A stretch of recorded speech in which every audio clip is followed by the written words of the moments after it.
to another week of the show. Coming up this week, John Cena is teasing a WrestleMania match. Who is that going to be against? We're going to talk about it. Braun Strowman takes to Twitter.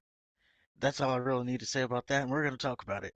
And we're going to talk about why Nikki Cross just became my favorite female wrestler of the month. All that and so much more coming up on the show. Sit back, relax, grab a drink, and we start now. But where should we start? Let's start off with some lighter news.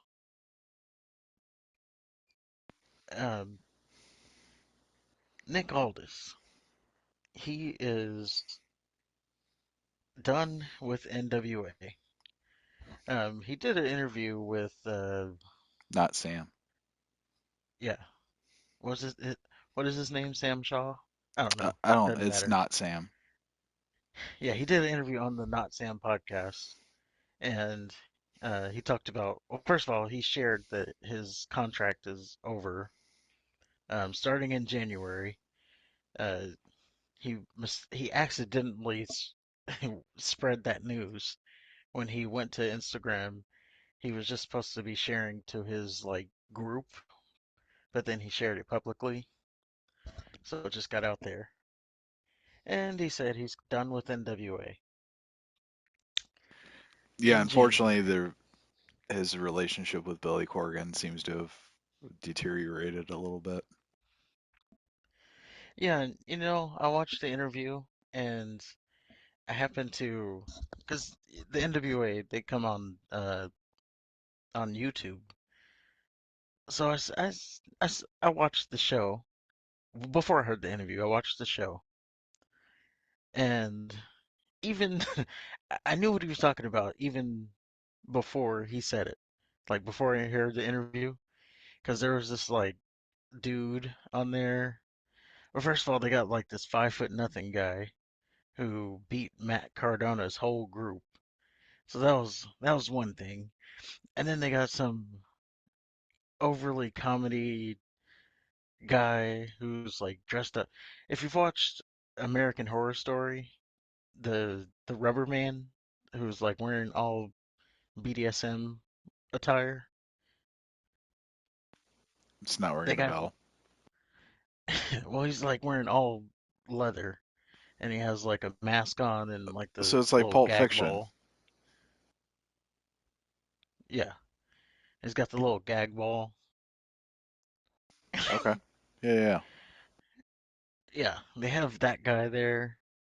And I'm like, what is this? And and when he did his interviews, that was pretty much what he was talking about of why he's exiting is because they're getting away from what NWA is.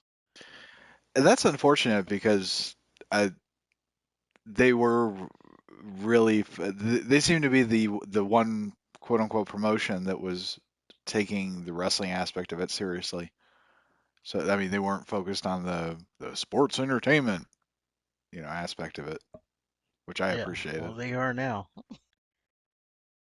That's unfortunate because I remember Nick Aldis did the whole 10 pounds of gold like promotion thing, and he did an interview with Harley Race, and he was basically blessed by him. And I remember Nick Aldis was Magnus in TNA, and he wasn't really anything, but he kind of like Cody Rhodes to a lesser degree, of course, but he kind of rebuilt himself as a more serious wrestler's wrestler, and I kind of appreciate him for that. I don't think he's not Shawn Michaels or Bret Hart or anything like that, but I think for today, he's a star, and it'd be interesting to see if he ends up in the Royal Rumble.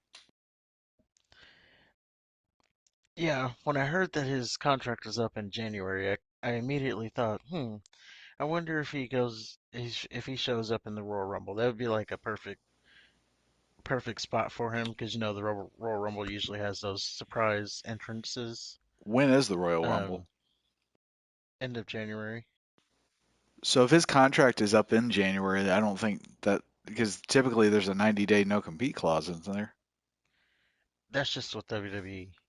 I would Other think that that's a standard thing. I don't no typically other with promotions like yeah, other promotions say they don't seem to do that. AEW does. No, they don't. Now they might now, but they didn't. That's why Cody Rhodes, like, he was he was just wrestling Sammy Guevara, and then a few weeks later he was at WrestleMania. But he said he No, I wasn't on seem to contract. He remember. was on a handshake No. deal. I seem to remember Cody Rhodes was he left, and then like it was a while before he actually showed up to WrestleMania. There was a lot of rumors and speculation before he officially signed, and then once he did sign, there was rumor and speculation as to when he was actually going to show up. So the WrestleMania thing wasn't planned. He didn't just show up like the next day. There was some time in between. So I think the no compete thing is legit. Now, whether it's the same time frame, I don't know, but I would just that for that very reason, so you don't show up on or be on one TV one day and then the other TV the next day. That's Yeah, just not and good again, business. it might have changed, but I know it was mainly a WWE thing. But so maybe he doesn't show up. I think it would if if that could happen, that would be good. That would be a perfect spot for him. Well, I'm not saying he doesn't show up. I just think the time frame, because I think there would be some sort of no compete, because I mean, Cody Rhodes, he took when he debuted, from the time he left AEW to the time he debuted, there was some time frame there. So I think there's a no compete aspect to that.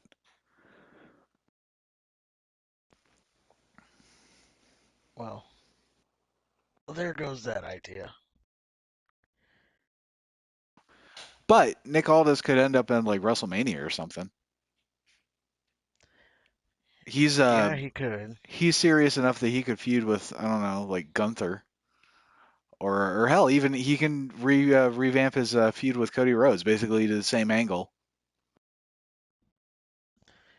Yeah, on a bigger stage because I didn't. I know that they were feuding, but I didn't like get to watch any of it. So it'd be Oh, it was good great. to. Yeah, it'd be good to see Basically, that. Cody Rhodes was going to win the NWA Championship to continue the legacy of his father, and Nick Aldis, he basically at one point in time, it was basically just him and the belt, and that was NWA. It wasn't really what it is right now. So I think Yeah, they didn't it even have a TV deal. right, Well, they and still then don't, but and that was really the not the reason, but the the centerpiece of the first AEW pay per view before they were AEW. The what is it, the hmm All In or whatever. right. So Yep, I mean, that was it. I think with a bigger machine behind it, I think it could do gangbusters, especially if Cody Rhodes was a champion of some sort. Obviously, if he was one of the heavyweight champions, that'd be great. But I mean, I could work with the U.S. championship too. It just wouldn't be as spectacular.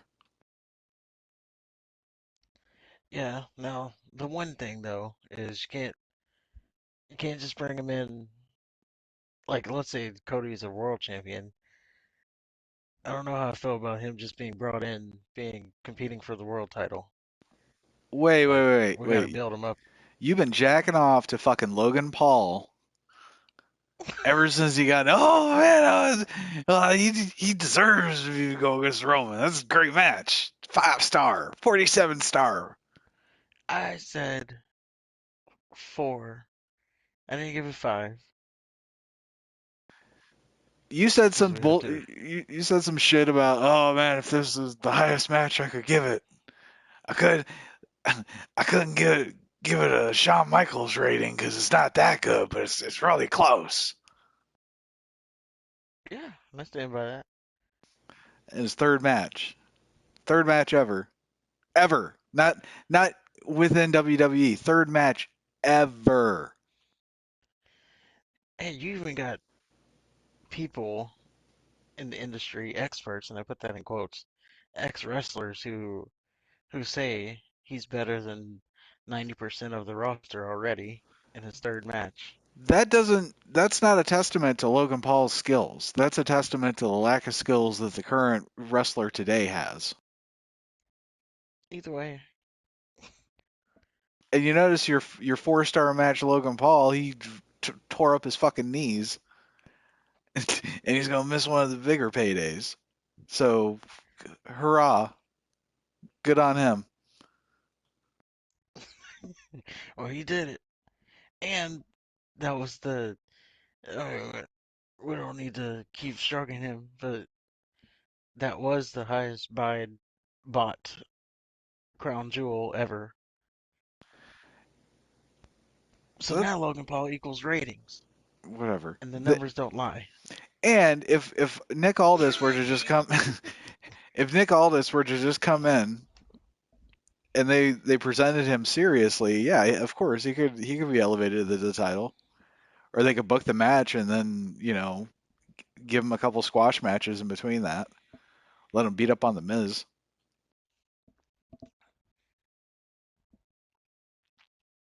Well, I'm saying the casual fan ain't gonna know who he is. Yeah, they will. He was The Magnus in TNA. You don't remember Magnus? yeah, no, I don't. I mean, I do, but What was your favorite Magnus match? I couldn't tell you one. Oh, well, you kind of blew up my spot there. I knew he was Magnus, but I couldn't tell you one match he did. That's sad. I can't believe you don't remember the illustrious career of Magnus. But anyway, yeah, if he comes in and they present him as a serious competitor and not just another guy like like Shinsuke Nakamura, then I think it would work. And they could do that storyline and it'd be better because they would have a bigger machine behind it. A bigger machine and people that know what they're doing. Yeah, it'd be a big storyline, but and it'd be interesting to see if he. It all is about like when he comes out for his first time, is he getting a reaction? If he gets a reaction, okay, now we can do straight to the title. If he's like, who the hell's this guy? Then now we need to build him up. Well, even if he doesn't get an immediate reaction, you can I don't know. I still think you could set the match, but then in between that you would have to have some feeder matches, like on the Raw and SmackDown and shit. So you'd schedule Cody and Nick Aldis for the heavyweight championship, and then they could do their main storyline. But in between that, Nick Aldis could wrestle, I don't know, R-Truth, Dolph Ziggler. Well, I I guess you are right because they've taken the pay-per-views, the filler pay-per-views. They seemingly are taking them away. So if he shows up like night after Royal Rumble or something, um, that could be another spot for him. Night after WrestleMania, because that's like the big reset.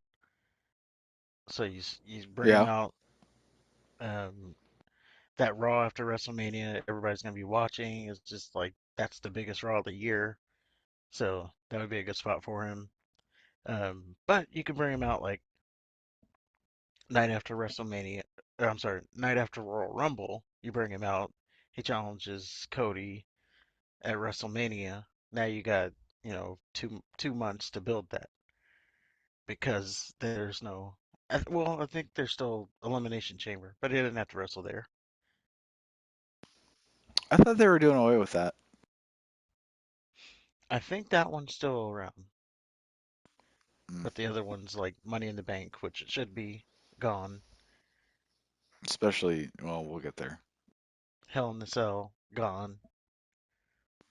I'd rather have Hell in the Cell than Elimination Chamber. Well, the thing I like about Elimination Chamber,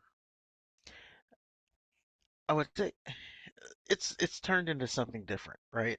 So Hell in a Cell, and we've already kind of gone over this, but it's supposed to be used as a blow off.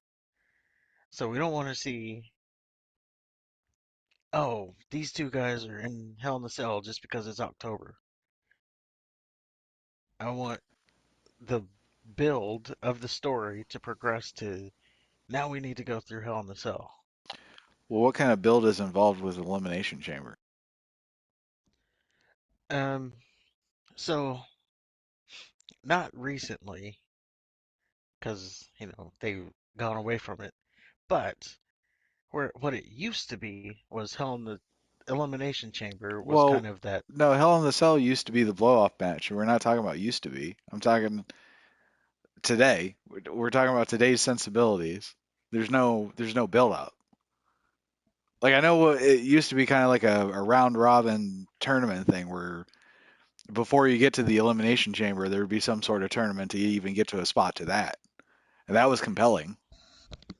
Well, no, I mean, so what Elimination Chamber used to be was you had the Royal Rumble. It determined one of the title matches for WrestleMania, and then you had Elimination Chamber. It determined the other match for WrestleMania because whoever won the Elimination Chamber, they got the other title match. I thought whoever won the Royal Rumble got to choose the belt that they were going to go after. Right. So then Elimination Chamber determined the other one. Whoever they didn't pick, the Elimination Chamber determined the other one. Oh, that's dumb. So that's what it used to be. So that's why I think it could still stay around because you could still use it for that purpose. They need to do Who's the away with other? they just need to kill the brand split. The brand split. Because right now they got the brawling brutes feuding with the Usos, the Bloodline. Like what universe? Seriously, what universe is Sheamus on Roman Reigns level? Sheamus has been doing good in the past couple of weeks, but no way is he in on Roman's level. But now because this War Games pay per view is coming up, we're supposed to take him seriously. Yeah, that's kind of that Hell in a Cell build. It's it's November. We're doing war games, so we gotta put 10 guys together. Well, since And I don't want it to become that, but it's kind of already. Uh, there's only 2 weeks to war games anyway, so they're kind of having this time they've having to throw it together, even though they've been building towards it outside of everything. Like if you watch closely, they've been building this up. Like a few weeks ago, the Bloodline attacked Sheamus and took him out. oh yeah, I guess they're I forgot about that. Yeah, so they've been building, and they put Drew McIntyre in the element. They put Drew McIntyre with the Brawling Brutes, so at least he is like a counter to Roman because that clash at the castle, he got screwed over, and he never really got a rematch off of that. Okay, yeah, you're right. I, I kind of see I see where they're going with it now. And yeah, I forgot about the Sheamus attack, so it makes more sense as to why there would be an actual feud with them. So yeah, I overlooked that. My bad. Well, yeah, that's what I'm saying. You got to be really paying attention, but um, they're it is also being rushed, and that's just because they had a pay-per-view 2 weeks ago. Well, did you see Raw by chance? Actually, are we done with Nick Aldis? Is there anything more that we need to say on him? Uh, no, no. Okay. I think you kind of you kind of if he shows up in the Royal Rumble, great. But if he shows up in the WWE, great. That's not guaranteed yet. Um, I would I don't know. say if from listening to his interview, I would say that there's interest on his end, and this is just me 100% guessing, but just from the tone of his uh, his interview, it it sounds like there's interest on his side. We don't know if there's interest on WWE side. Yeah, and I wouldn't see why not. He's made a name for himself enough. I mean, if you're gonna have half of the fucking schlubs that they have on the roster now, he's better than Baron Corbin. He's better than Mustafa. So I mean, and those he's better than all of the Judgment Day. So I mean, and they're on TV all the time. So yeah, I don't see why Nick Aldis wouldn't at least get an opportunity. If anything, in NXT, he'd be a fucking stud. Especially if him and Well, Robert Roode teamed up or something, they could just be fucking old school tag team, just beat the shit out of everybody. yeah, no, I don't want to see that though. I don't want to see him in NXT. Not this NXT. Maybe old Black and Yeah, Gold, but this NXT is he gonna go out there and sell to Quincy Elliott, who hasn't been on TV in weeks. So there's that. there's a reason for that. Oh, When you get a yeah, chance, go to the WWE website and look up Quincy Elliott's little superstar photo. I'd rather not. I think I'm good on that. So you're not watching NXT? Did you watch Raw? I am watching NXT, Oh, but I thought you said you weren't I watching this iteration of NXT. I'm keeping I'm watching it, but I'm not watching it. If that makes sense. Like I'm keeping an eye on it. Okay, When it changes, I'll know it changes. But I'm not like it's like a it's on, but I'm not like sitting down in front of it to be watching. It's like more background noise. okay, But I did watch Raw right on. So I don't understand why we're taking the New Day seriously. from Raw. Yeah, like I know they're hyping up the Usos surpassing the New Day's championship reign, and it makes sense that they would break that record against the previous team that held the record. But the New Day has been a joke. So Well, I don't see how that they would be a credible threat to the Usos championship reign. well, you mentioned why. Hey, you're about to break this record, who happens to be our record. So you need to go through us in order to do so, which makes sense. On paper, but then if you take the totality of where both teams are in relation to their I guess position on the card, because the Usos are probably the best tag team. I can't think of a better tag team right now in the WWE. Um, but can you say that about the New Day? Are they even on that level? Have they been presented as anything other than a little comedy act? Mm, If this not was like, recently. well, I mean, if this was like 5 years ago, sure, absolutely, they were on fire. As much as I hated Bootios, it was still, I mean, they were still hot. Hey, I got my box of Bootios. Of course you did. But like, I don't know, I ever got some since too. Big E Don't worry. left, they've just been a joke and they've been irrelevant. So then now all of a sudden, out of nowhere, by the way, they didn't like the New Day didn't earn it. They just happen to be given that spot because of where they are in history.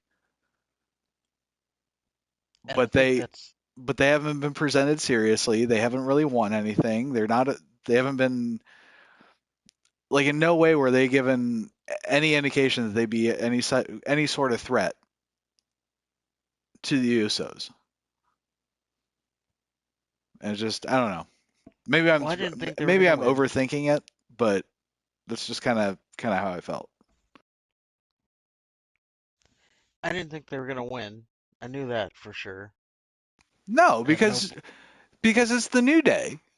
Like why would they that and that's my point. The New Day were not presented in any way, shape, or form as a credible tag team prior to Friday.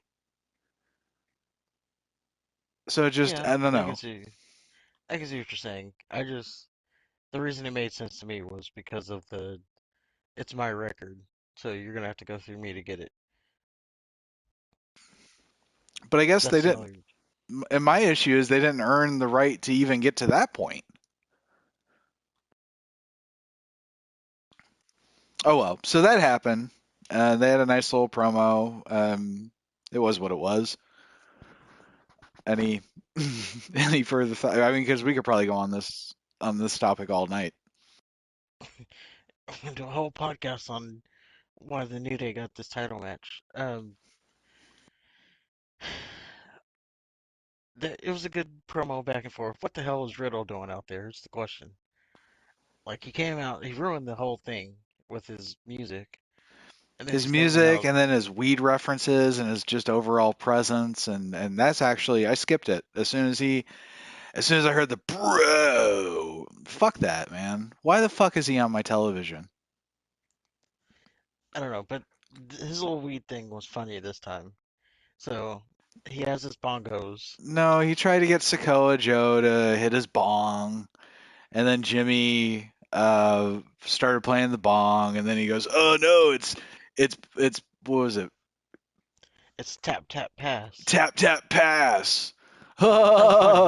Riddle's a fucking comedic genius. Fuck Riddle, man. I hope he fucking just gets a stroke. Well, I thought it was funny. I don't say he's funny. Speaking of which, can you imagine? He goes into he goes and beats Seth Rollins at the Fight Chamber. Extreme Rules. He beats Seth Rollins Fight Oh, the fight Chamber. pit. Yeah.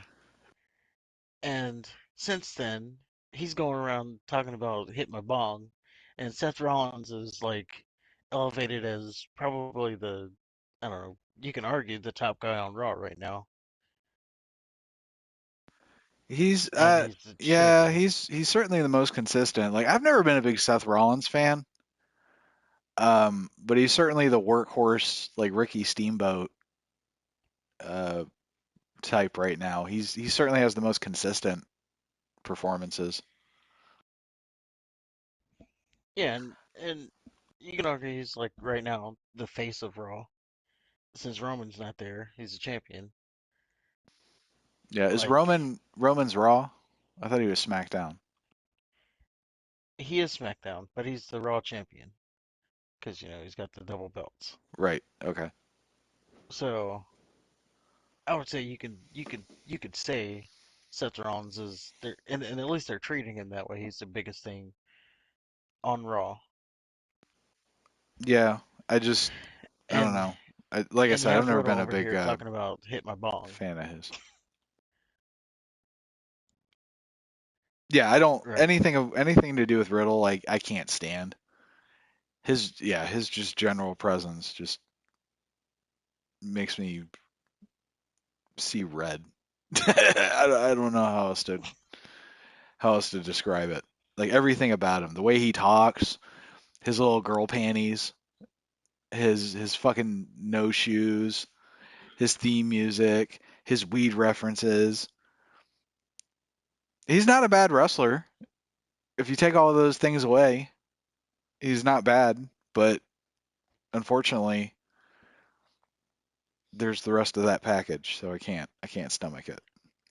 So, Yeah, I mean I think they need to dial back on the comedy aspect of him and just do like the serious Riddle.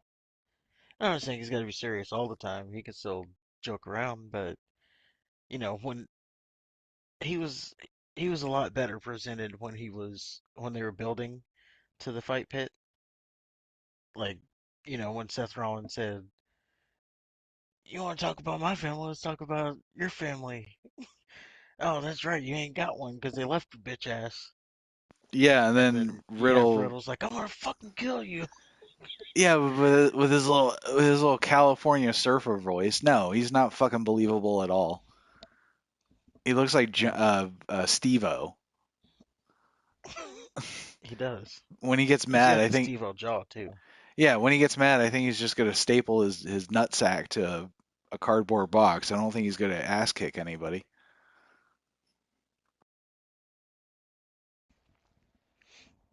Didn't he have a pretty good record in MMA? That I don't know. I couldn't tell you. Oh, I I can look thought it he up did. real quick. Help me. I Stall. guess we don't need to. I guess we don't need to look too much into that, but I get it. You don't take him serious. He's not a serious act right now. He does need to be built. He might be able to. I mean, of course he was an MMA guy, so I mean, I'm sure he can kick most of the roster's ass. But as a talent right now, how he's being presented like an idiot. And yeah, like I said, his little girl panties just totally just turn off. 13 fights, 8 wins, 3 losses. That ain't right. Mm, that stat ain't right. Oh, 8 wins, 3 losses, 2 no contests. That's serviceable. And apparently he beat John Jones in a wrestling match in like high school or some shit. Twice by Uh, his own admission. yeah. So So, yeah. yeah. Anyway, anything else about Riddle and Sakoa, Joe? No. Next up, um, next up we got the OC and the Judgment Day segment. You skipped it. I Sure as missed it. shit did. It looked like some chick came out and kendo sticked Ray. What's her face? So I'm sure that would have been entertaining at least, but whatever. They just had a match at Crown Jewel, so seeing the OC and the Judgment Day again is not appetizing at all. Just seeing the Judgment Day at this point, really seeing all of them. There's not one of them that I'm interested in. Well, there you go. That chick, by the way, was Mia Yim, for those who care. She is she's being built as the problem solver for Rhea Ripley. Um, I thought it would have been Beth Phoenix. I thought they were building to a WrestleMania match with Beth Phoenix and Edge and shit. yeah. Now it would have it made sense to have been Beth Phoenix, especially with the concerto thing that happened. Um, but yeah, It you would makes have to more mix sense to Edge in. have somebody that do it that's going to be there for more than a match though. So I would rather them go this direction. Well, if it was gonna be if it was gonna be Beth, it would only make sense then to also have Edge mixed into all this, Right, I was and thinking like an that doesn't. intergender tag match or some shit. Well, people people think Edge is going elsewhere, or we're gonna talk about that later. That's a teaser in the industry, so they think he's gonna be otherwise occupied at WrestleMania. Okay. But we'll get to that later. All right. That's news to me Oh. too. So I'm looking forward to that. So, the next segment we got on Raw was Damage Control, Bianca Belair, and EO, oh, Bianca Belair, Asuka, Alexa Bliss. Um, nothing real. the only thing that really came out of this was the announcement of War Games for the women. It's going to be Bianca, Asuka, and Alexa, and two other people versus Damage Control, Nikki Cross, and one other person. Um, of course, the internet thinks the two other people that's going to be in Bianca's group is Sasha and Naomi. All I can say about that is people are working themselves up to for this to be only Sasha, and if it's not Sasha, it's the failure. And if you're just setting yourself up for that, you're going to be disappointed. Maybe she So does show up, but so if Naomi shows up but not Sasha, that's a disappointment. yeah, Okay. because it's all about Sasha. She even teased on her Instagram on Wednesday that she was in Boston, which is where Survivor Series is going to be. Do you miss Sasha Banks? Because I sure as shit don't. Um, yeah, she was one of the better wrestlers on the women's division. Okay. Naomi, on the other hand, I think she's overrated. I don't like her offense at all. I think I, she's just a spot monkey, and that's not because of her race. I liked her little glow boots. That was about it. I thought her theme song was a little catchy too. But yeah, Naomi's nothing special. But I don't think Sasha Banks is anything to really write home to mom about either. Yeah, I think she's one of the better women in the division. Um, she legitimizes the division as well. I don't think they've If ever you say treated her so. right because she wins titles and then loses them like a week later. So there's that. Um, but yeah, people were just working themselves up. Oh, it's gonna be those two, and you know, it's it's getting to a point where it's those two or bust for this whole war games thing. I don't know who else honestly, I don't know who else it could be. Probably Charlotte Flair is gonna find her way in it somehow, because how dare you have a first ever something without me being in it? We might even get Becky Lynch back because same thing. How are you gonna have a first ever and leave me out of it?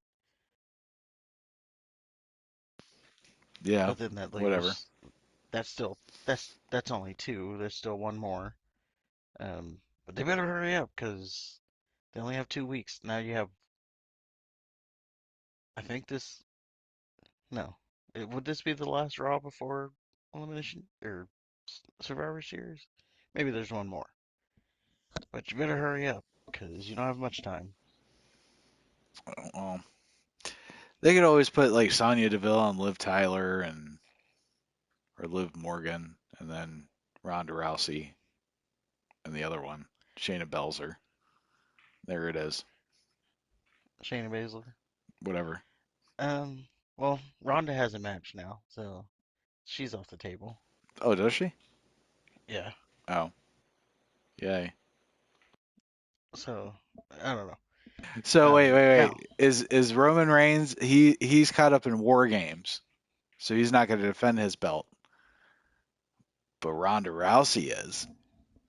That's something we get to look forward to. yes, you do. Oh my And I can goodness. already tell you that match is going to be a train wreck because It's Ronda it's Rousey. against yes, it's Ronda Rousey and it's not against one of the ring generals. And you know, like Ronda does best when you have someone who can lead her through the match, like Natalia. This is the person, the person who they've picked to be her opponent is not going to lead her. Who Matter is of it? fact, um, Shotzi Blackheart. Oh my God. Yeah. Oh my Oh, it's god. gonna it's gonna be a Why? train wreck. Literally anybody shut well, Yeah, if it's you'll have anything to let me know where how that match is when we review it because I ain't watching that shit. I'm telling you right now, fans, I am not watching Ronda Rousey and fucking Shotzi Blackheart. I'll watch it. I I will draw the give line at stupid shit. I will get the chips ready for that match. I already know it's gonna be badly reviewed, so I don't have to put too much effort into it. But the highlight of this whole thing, announcement of War Games, the highlight of this whole thing was EO versus and Asuka. You remember last week when I said that they don't need to do that broken English bullshit? They should just do promos in Japanese? Remember when I said Yeah, that? and they did. And they did, and proved me fucking right. This was awesome. This was the best the women have ever been. Now, whoever told them to say fucking or call the other one a chicken, I mean, we probably could have done without that. But it was great. They were just they were speaking Japanese to each other because guess what? They're Japanese. And as bad as she is at acting, Bianca Belair was reacting to what they were saying. Like, oh, I don't know what she's saying, but oh shit, it doesn't sound very pleasant. It was great. It was fucking awesome. Yeah, I liked how all the other women were just sitting there like, what's happening? Right, but they were still reacting too because like Oscar would say something very sharp and then they'd kind of like, oh man, I don't know what she said, but shit, that cut me. Yeah, and even the crowd got into it too, which is Right, it great was it was amazing. I because think that crowd was bad, they were bad. but for that one moment they woke up. Yeah, I think that's the best segment the women have done since I fucking have started watching women's wrestling. That That from is now good. on will be the bar for me. Is these women doing a promo in full blown Japanese? Because now I can Yeah, take them seriously. Asuka's not going, oh, no, that's very good. Suki, suki, love you long time.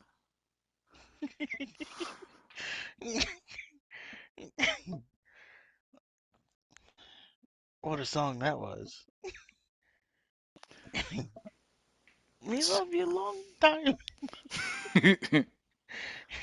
And then you got E over there. I don't want no trouble. Yeah.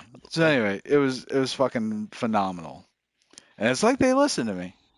And now if they're really serious about getting these chicks to be taken seriously, they'll stick with that. yeah, and I want to see, which is one thing we haven't seen with this whole thing, is the one-off match between Io and Asuka, one-on-one. No other interference, Oh no yeah. tag team, no nothing, just them two. Oh, it'd be great too because they could I don't know. Like Io, of course Dakota, whatever, Dakota Fanning, whoever Dakota that Kai. yeah, that um would be in Io's corner, and then Asuka could have either Alexa or Bianca in her corner, and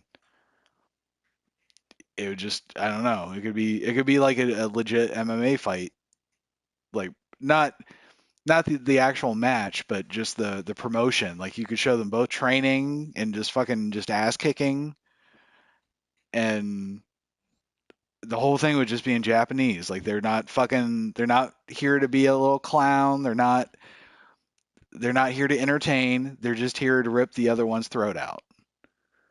And either Bianca or Dakota, they can translate or they can just react, or like they could say something and like, oh yeah, you're right.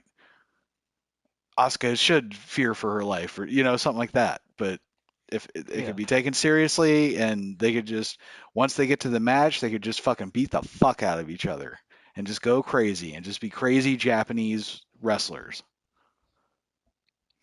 Yeah, and sure, what they used to do with her in NXT is she would do her promos in Japanese, like not not in ring, but like her pre-recorded promos. They'd be in Japanese, and then they just have like the subtitles underneath of what she's saying. Okay. Like I don't know why they got away from that when she went to the main roster, Yeah, they or maybe she wanted to. I don't know. it's just they sound goofy. And if they're I don't know, you want me to take them seriously, that's not the way to do it. Not trying to speak our language. No, I I paused mean, there, but I'm gonna go through with it. it's not even that. Like I don't mind the fact that they're speaking our language. It's just you're you're trying to convince me that you're a serious athletic competitor, but when you're bobbing your head back and forth going, "Oh, so sucky sucky long time." Good. I like Diet Coke Pepsi. Like that's just I don't know. It's not believable. It's not serious. It's a fucking joke. It's a disgrace. It's an embarrassment to them. And yeah, I just think it's insulting. Just let them fucking be Japanese. They're Japanese. If they want to get to the point where they can fluently speak English, then great. I don't think we need that. What I would want to see is them doing like I don't know how you pull it off, but maybe we get like an English dub over what they're saying. Like That'd Godzilla. be yeah, that'd be kind of fun to see. Like they're speaking and then yeah, they just have like a voiceover doing the English dub over it. No, I don't like that. I would acquiesce to subtitles, but not an English dub. No. Yeah, you could even have Triple H do it. He could be the English voiceover. And you have their feminine voice being translated over to Triple H's I'm gonna beat you. Well, you'd have to They get wouldn't be taken Sean in there seriously, of too, like, course, but oh, gotta go in there and kick your ass. You're a disgrace to women wrestling. oh yeah, Sean and Triple H can be. And then if it was them two, they'd be like, and Triple H is the best wrestler in in history.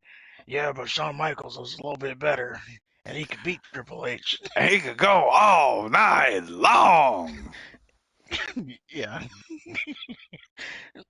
see, it'd be funny, but it wouldn't be good for them to be taken serious, but Yeah. it'd be entertaining. Well, you might as well just leave him doing the broken English shtick. But anyway, I think it was awesome. I think if you really wanted to do something with that, you could, and it'd be fucking fantastic. Yeah, hopefully it does lead to a one-on-one. Um, but next up we had Johnny Gargano and The Miz. They basically did more explaining of the whole Dexter Lumis situation and how you were saying that you were right about the Japanese speaking thing. I was right about the whole Dexter Lumis angle. Now, I didn't go as far as to say the Miz was paying for it himself, but I said, you have the Miz, he's this D-level actor, and what if they're just doing like a celebrity stalker thing? Turns out that's what they're doing. Um, the Miz paid for it himself. The segment, I don't know. The segment didn't really do too much for me. I don't know why Johnny Gargano. I don't know why they have him doing this. Like this is the best we have for him is to be stuck with the Miz doing this. With his stupid little whistle and his greasy hair. Yeah, and we have to remember, we have to think about what all this is building up to, which I'm not looking forward to, which is a Dexter Lumis versus Miz match. Anytime you have a Miz match, that's the low light of the night for me. I mean, I kind of I'm kind of curious to see Dexter Loomis wrestle, but yeah, kind of to your point, I don't know if at the expense of seeing Miz wrestle. Yeah, yeah, I'm not looking forward to that. But we're getting closer to it. I guess we get it at Survivor Series. I don't think they can push this to Royal Rumble, and they Uh, nor should they. I don't know. They pushed it this far. Well, Royal Rumble, you have like those high mark. I don't know the word I'm looking for. High marquee matches, right? Spectacle matches like Lesnar versus Bobby Lashley would be like a Royal Rumble type match, not The Miz versus Dexter Lumis. Yeah, yeah. Because it's one of their Royal Rumble is one of their big five, and it's the road to WrestleMania. Like that's the official start to the road to WrestleMania. So Unless they do it on the pre-show.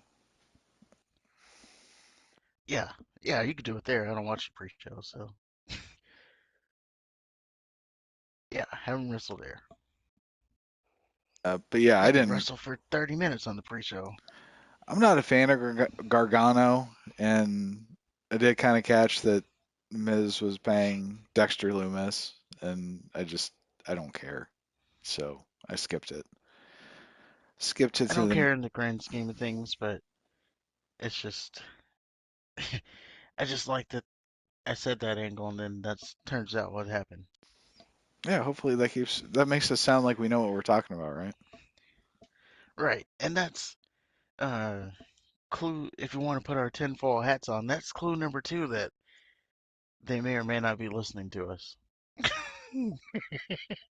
If we want to try to get that thing rolling, like, oh, we say it on our show, and then it turns up on Monday, huh? Well, the Japanese wrestlers that absolutely did. So maybe they are listening to us. There you go.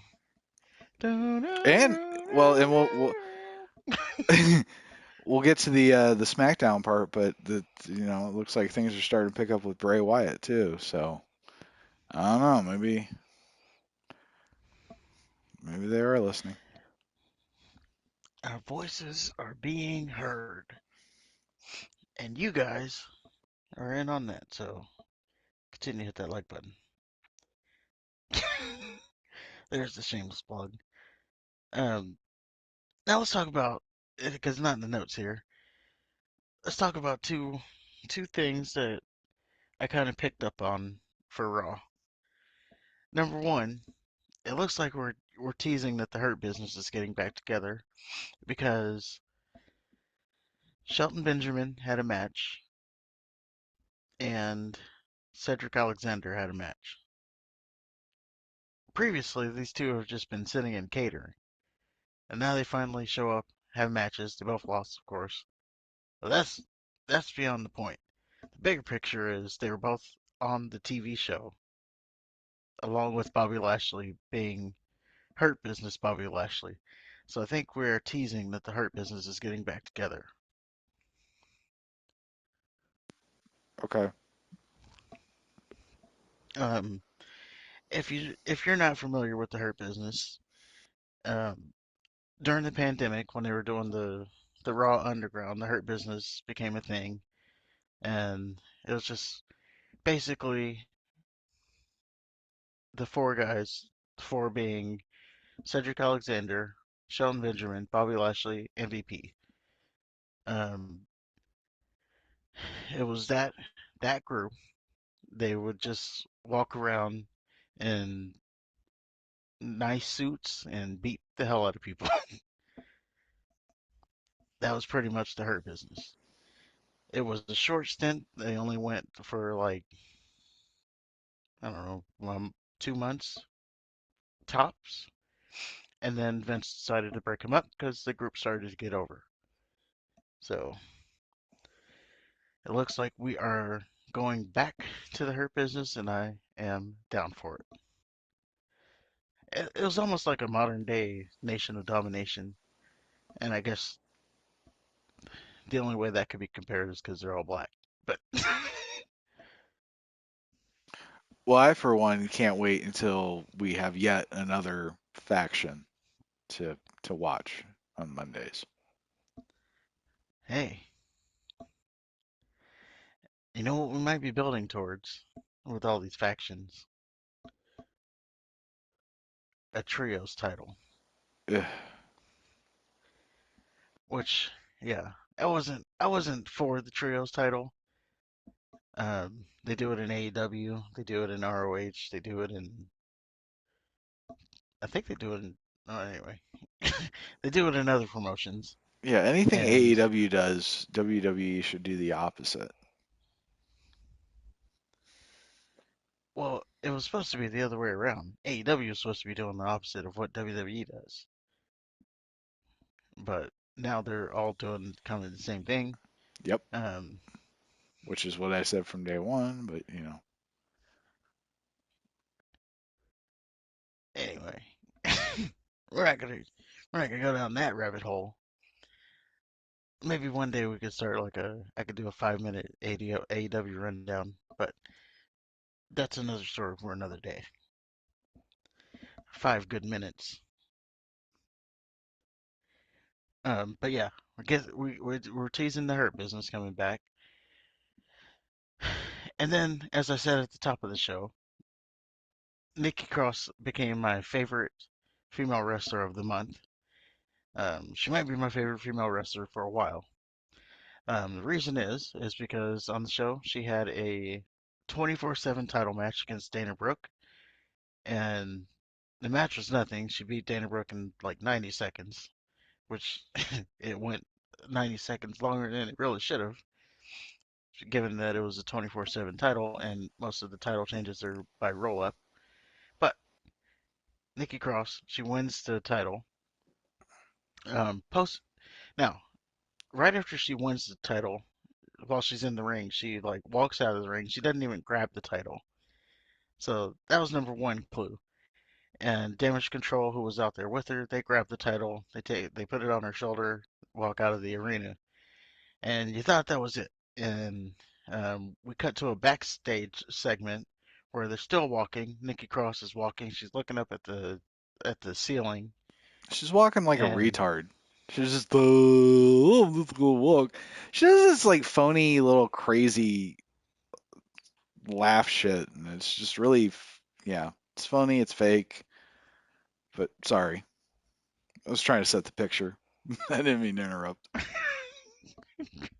well, as she's walking in the backstage, she's looking up at the ceiling, and she walks by a trash can. All while still looking up, she throws the 24/7 title in the trash. No, Now, realistically, she she, missed the trash can. yeah, she missed it. She missed it. You know why? 'Cause she was staring up at the sky like an idiot with her mouth open, trying to catch flies. Like I don't know what kind of presence she was trying to convey there, but she just looked like a moron. Continue. Because she's crazy. That's what she was trying to convey. She's crazy, and Yeah, she threw the title away. You're missing the big picture here. She threw the title that everybody she has didn't throw it been. away. She threw it on the ground. Somebody can No, just pick it up and wear it now. It's not in the no, trash. we're gonna fix that in post, and when we watch replays in the future, it's gonna make it in the trash. You can reshoot that scene, walk down the aisle again, throw it in the trash, and make it, And you can and keep hear doing it. it until You you can make hear it. it clatter against the floor. Well, I'm saying that was just the live what you saw in live. When we replay it, they're gonna fix it. When we replay it, it's gonna make it in the trash, and everything's gonna be good. Okay. So she threw the title away. Goodbye, 24/7 title. Yeah, I can't say that And that's a loss, especially like anything to not get Nikki Cross to any gold. I'm for that too. So win-win. Hey, Well, you know what you call I mean, nuts on your wall? what? You know what you call nuts on your wall? I don't know. Walnuts. Okay. You know what you call nuts on your chest? What is happening right now? Ch- Chestnuts? chestnuts. Yeah. You know what you call nuts on your chin? What? A dick in your mouth. Okay, moving on. I don't know what just happened. I feel a little bit violated, but okay. Moving on. What do we have next? So, I We have the guess we main can event. move on to the biggest thing that happened on Raw. Do you want to take this? You want to set this up, or should I? All right. So, because everything has to be Monday Night Rollins comes out for a second time. I think he came out earlier, and then the OC and Judgment Day interrupted him. Am I right? Yeah, for his open. Yeah, So yeah. we have an open US Open challenge. There we Okay. go.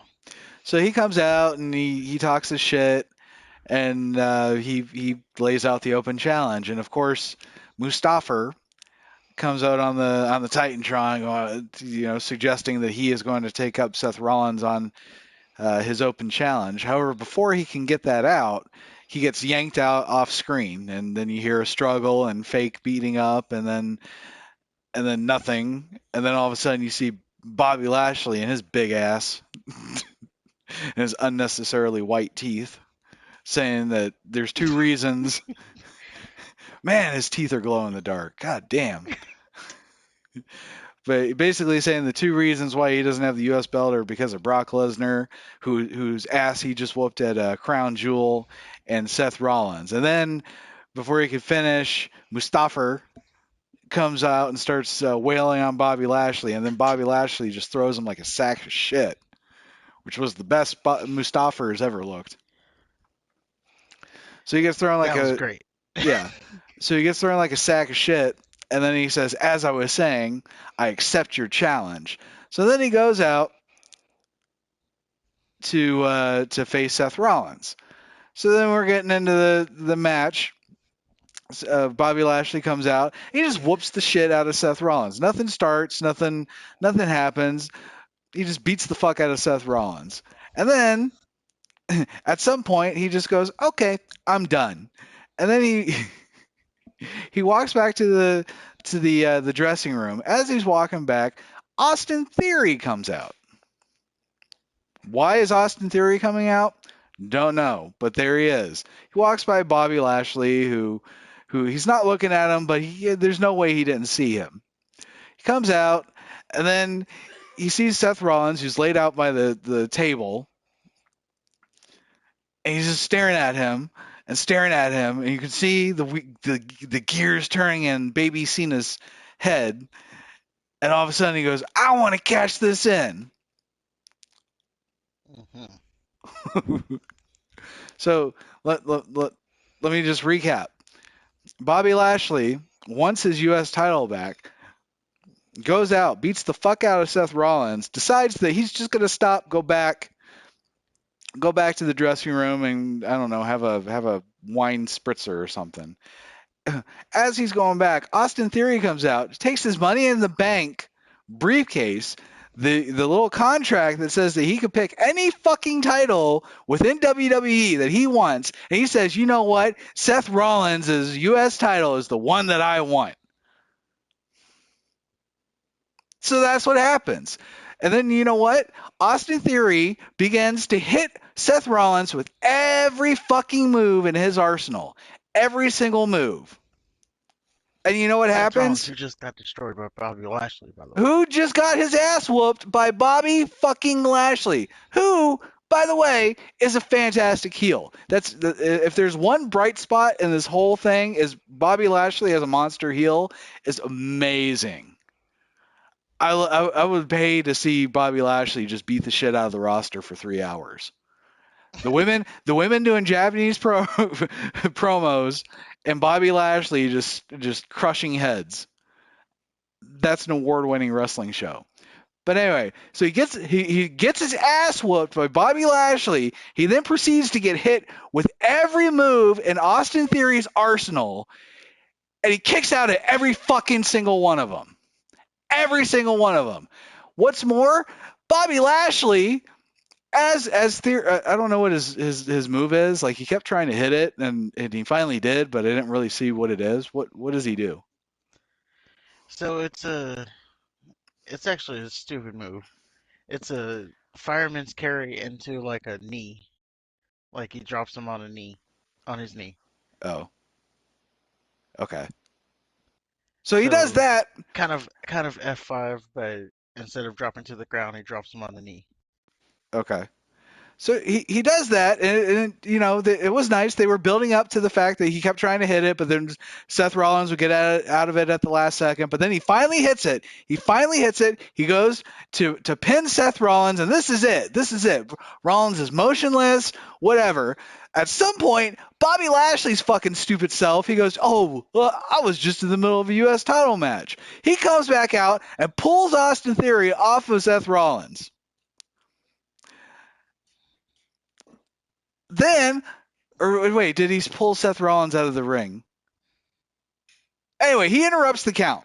Uh, So then, yeah. Austin Theory, in his infinite wisdom, he provokes Bobby Lashley, who then proceeds to beat the fuck out of Austin Theory. Wait, I think he pulled the ref out Okay. And because then the he ref pulled got Theory knocked out out. in some at some point. Then he pulls Theory out, and he beats the fuck out of Theory. The Theory, after that happens, and then Lashley just leaves again. That he looks like the biggest doofus out of all of them. So he leaves, and then Theory crawls back into the ring into a curb stomp. And 1, 2, 3, Seth Rollins retains. More importantly, Austin Theory has cashed in his Money in the Bank briefcase, not for opportunity for the World Heavyweight Championship, not for an opportunity at the NXT Championship, not for an opportunity to beat the best wrestler in WWE right now, Gunther. I think even if he did Well, that, that'd be a stretch. But he did it for the U.S. title, and he lost. he did lose. And he's been nothing but a joke since Triple H took over. He's been nothing but lose. He was made to look like a fool against Kevin Owens and Johnny Gargano, and then now this. And Baby Cena has just, I don't know, man. They took him out to the woods, and they said, you know what? We're going to tell you about the rabbits. Yeah, and I think he had been on like a. I mean, he won a match against Johnny Gargano somewhere, but I think he's on like a 12-match losing streak before this. But yeah, he cashed in his Money in the Bank on the U.S. champion and lost. So not only did he lose his contract that guaranteed him a chance at the world title, he lost against the U.S. title. Against somebody that was weakened, having been assaulted by Bobby Lashley, thrown through a table, and then he hit him with every move he had. Like, the first thing he did was hit him in the back of the head with a closed fist, Yeah, and nothing. He kicked out of that. Then he did more shit, and he kicked out of that. And he did more shit, and he kicked out of that. And he did his little knee thing. He kicked out of that. And then he did his little finisher. Kicked out of that. So not only does Austin Theory look like an idiot for cashing in his opportunity for the U.S. title, but he looks like a jackass because he hit everything on Seth Rollins after Seth Rollins was finished, and he couldn't do it. Yeah, and this was one that I didn't understand. I spent more time than I should have, like trying to figure out, like, okay, let's think this out logically. So we know that we needed to get the title off of him. I'm sorry, the contract off of him, because he wasn't gonna cash it in against Roman Reigns. That just wasn't gonna happen. Successfully, I Well, he mean. could have held it until Roman Reigns lost. Then, if that's the case, if we don't either build him up or take it off of Roman, but I don't think the solution is have him cash in for the U.S. title and lose. Yeah, Especially when that's the goal definitely. is to build up young wrestlers. How many young wrestlers do they have right now that would be able to take over Roman Reigns' spot? They don't have current wrestlers that can do it. Roman Reigns is the best that they have. Yeah, I mean, it was definitely a mistake that they did it this way. But trying to make sense of it, I can see, because Roman, he's getting to the 1,000 day mark. That's just gonna happen. So anything that happens before then, they're losing. So you have to get the contract off of him at some point. I would rather him have cashed in and failed against Roman Reigns, or um, go like you said, go to NXT, challenge Braun Breaker. That would have been a little bit hard of a pill to swallow, because like, why are you cashing in the for the NXT title? Didn't Charlotte do that? She did when they weren't when they weren't developmental. Well, Put there that you in go. quotes, or when I they mean were that still developmental. at least it's a top title. I mean the U.S. title. I don't know. Well, I'm saying when Charlotte did it, they were trying to build NXT up as a third brand. We've went over that whole thing. Right, right, That's right. what they were trying to do. You're not going to convince me otherwise. That's what they were trying to do. So now it's legit a developmental brand. There's no question about that. So to have him go to NXT um, and challenge for the developmental title, it would have been a tougher pill to swallow. But I I think he think, could. I think he could elevate NXT. yeah, they definitely could have gotten away with it, right? It would have been a tougher pill, but I think we would have gotten over it pretty quick. But what you did in the as a alternative, that's not something we can get over. You've buried Austin Theory. You've buried the Money in the Bank concept. Like, I Oh almost my don't want to God. see the Money in the Bank ever again after that. Well, when's the last time somebody who has cashed in the Money in the Bank contract? When have they actually become a star out of it? I was trying to think about that the other day. Edge is the only one I could think of. Yeah, it's hard. Usually they don't like make. I know they're trying to make a star out of it. Maybe Dolph Ziggler elevated from it, but Yeah, they kind of they put a try wet to blanket on like him. what it more becomes is, oh, you cashed in this way, so you're not a real champion until you can beat me like Eve fairly. That's what it becomes. Like, it's just a I'm the champion, but for how long type of deal, as opposed to this is my this is my division now, and that's Uh, what it was supposed to be. yeah, well, that's what I'm saying. Edge is the only one that I can think that actually did that. Yeah, when he did it first, and he cashed in like on a Saturday, or no, he cashed in. I remember this clearly. He cashed in on SmackDown, but because it was a tape SmackDown, we knew about it like several days beforehand. Like, oh, Edge is cashing in the Money in the Bank. But yeah, he elevated it. But yeah, what Money in the Bank really became was, oh, I'm the champion, but for how long? Because I'm not a legit champion. As opposed to working your way up the card and then winning it, you know.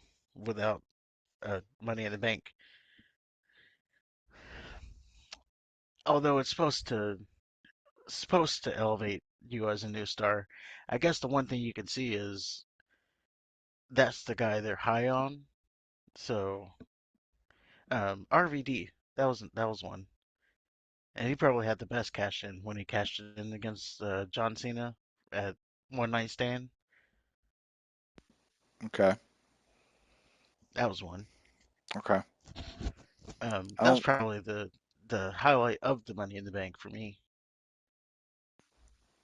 Yeah, I kind of liked when Punk won.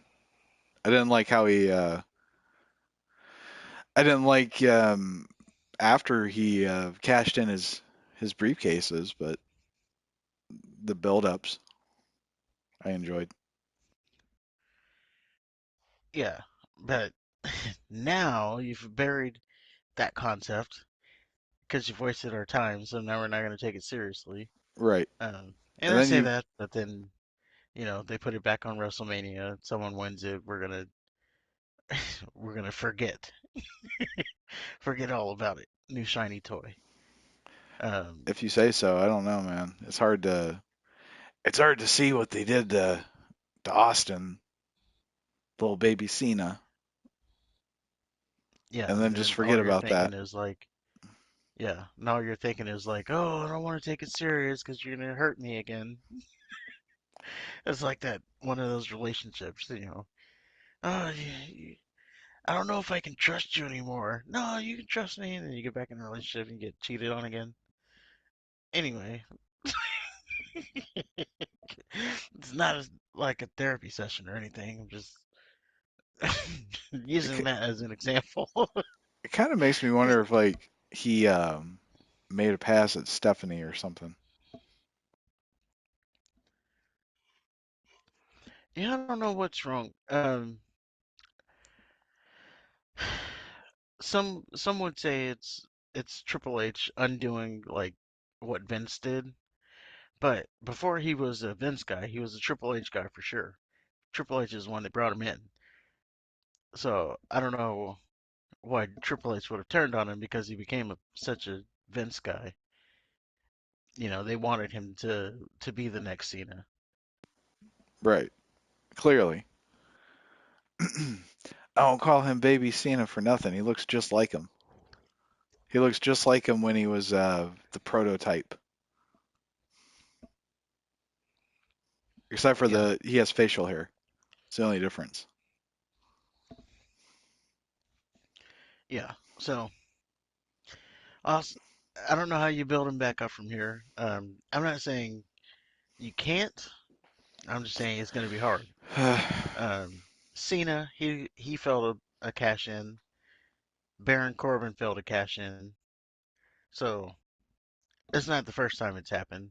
Cena failed to cash in after he was Cena, though. Yeah, He was already bulletproof. yeah, yeah. He was. He should have never even won it if you can argue that. But like when he won it, he should have not won it. But he failed to cash in, so I guess all was lost, or it wasn't lost there. Baron Corbin, he also failed to cash in. Well, nobody would believe Um, him as a champion. and I almost want to say Damon Sandow failed too. Well, he failed in a way. I don't think he ever. Yeah, I don't remember. I think the Miz fucked him. Yeah, and he's not with the company anymore. So there you go. So it's not that you can't overcome it. It's just hard, and everybody's gonna look at him like an idiot for a long time because he cashed in for the IC title. Right. Or no, I'm sorry, not the US title. That's also the really tough pill to swallow is that it was the US title. Like cash in for the world title and fail. We can get over that. But the US title and fail? Like why fail? If you're gonna cash in for the US title, why fail? After the Like champion was put through a table And he was battering rammed into the ring post. Yeah, even so, when I was watching it, even just him cashing in for the U.S. title, I didn't think he was going to fail at that too, which made it worse. But even just taking that into account, I was like, really? He wasted the contract on that? And then he failed at it, which was even worse. I was like, Yeah, it was just nothing about it made anybody look good. Lashley looks except like for an Seth idiot for. Rollins, Yeah, I guess so. because, Yeah, he overcame all that. but yeah, Lashley looks like an idiot for just giving up on a title match that he accepted, coming back twice to get involved, but leaving twice. Theory looks like an idiot for cashing in, like, supposed to be the once in a lifetime opportunity type shit on the U.S. Yeah. title, and yeah, Now, I did backtrack a little bit because I thought it was worse because I had forgotten that Bobby Lashley did say I accept. Because I initially thought he cashed in on an open title, or he cashed in on an open challenge, which he didn't even need to cash in because he could have just accepted the challenge. right. But yeah, you're right. Bobby Lashley did accept the challenge, but the match never started. So No, it didn't officially start, which I guess is why he did all the things to Seth without any repercussions, but then he just left anyway. So I mean, it's dumb, dumb, yeah, it didn't make sense. and that was Raw. And again, I know they needed to get the briefcase off of him, but I don't know. It didn't make sense. Um, Now they did. There was there was rumors that were going around on the dirt sheets that were saying that they had other plans for him with this briefcase. One of the plans was him holding it up until like the very, very end, and so like holding it up until because you have 1 year to cash it in. So there was a plan to have him hold it for the whole year, and then um, do multiple segments backstage, like, hey, you got to cash this in today. And then, hey, you only got like an hour left to cash this in. You only got 30 minutes, and do something like that. So, um, which would have been fun to see that. Uh, why I brought that up, I don't know, but I guess it's worth noting.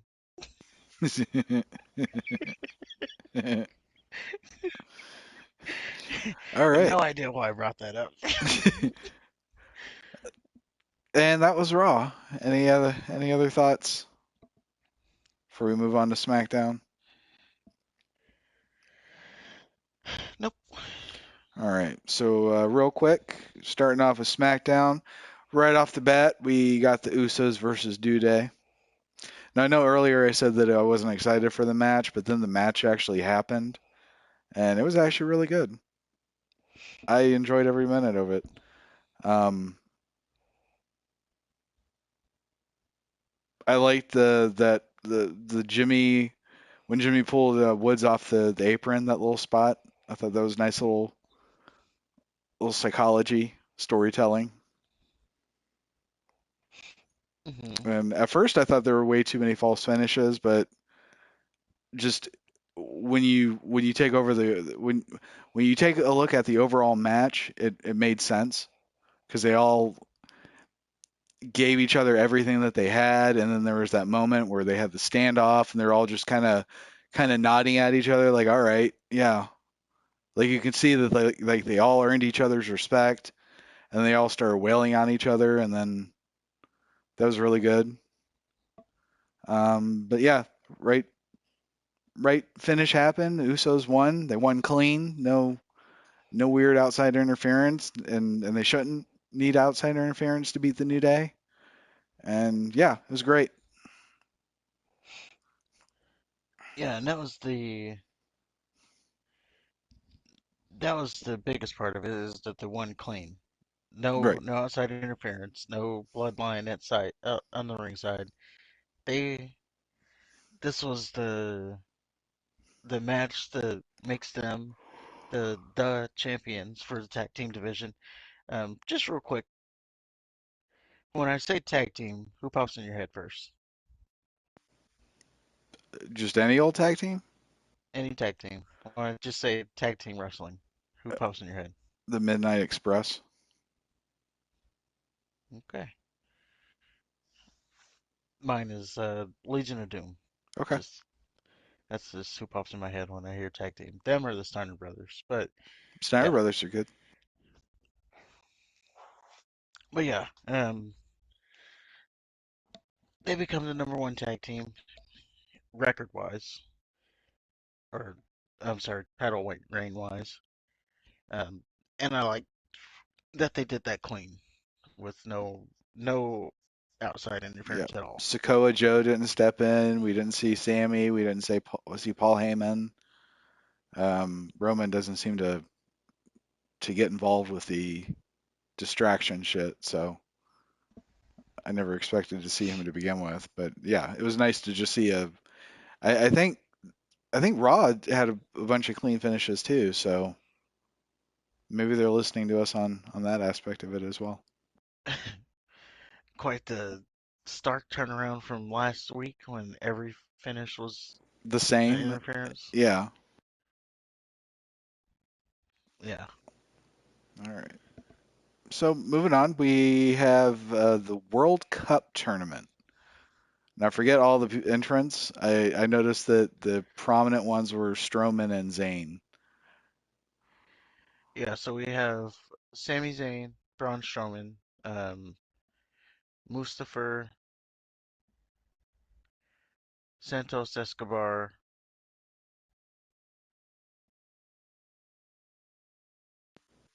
Nakamura. Shinsuke. Yeah, I think that's it. There's Um, Pablo Escobar. Santos Escobar. I just Oh, said that. oh, okay. um, oh, Ricochet. Ricochet's in it too.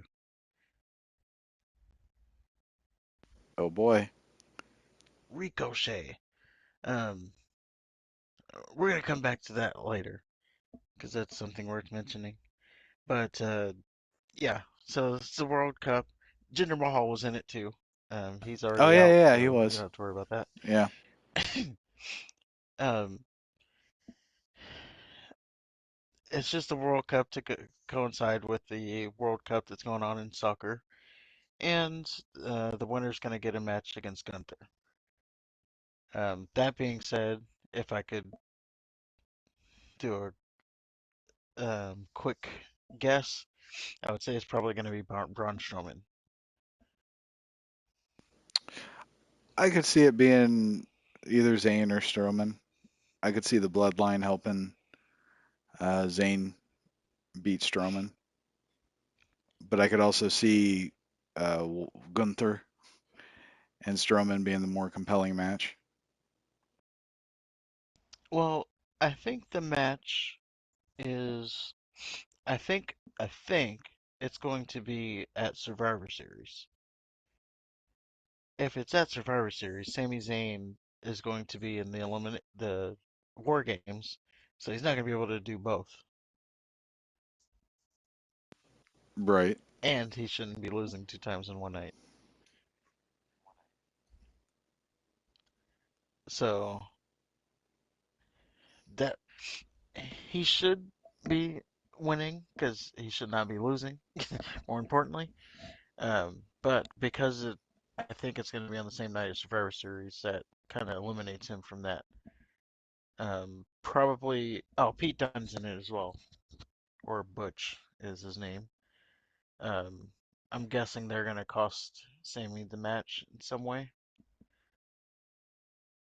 Um, Okay. to further along the whole War Games thing. I could see that too. I don't know. I I do know that I'm just not out of all of them. I'm not really excited about any of them. Well, I am excited to see Gunther versus Braun Strowman because I know it's going to be a hard-hitting match, and Gunther's probably gonna chop Braun Strowman's nipple rings out. He's gonna hit him so hard they're just gonna like jump out of his body.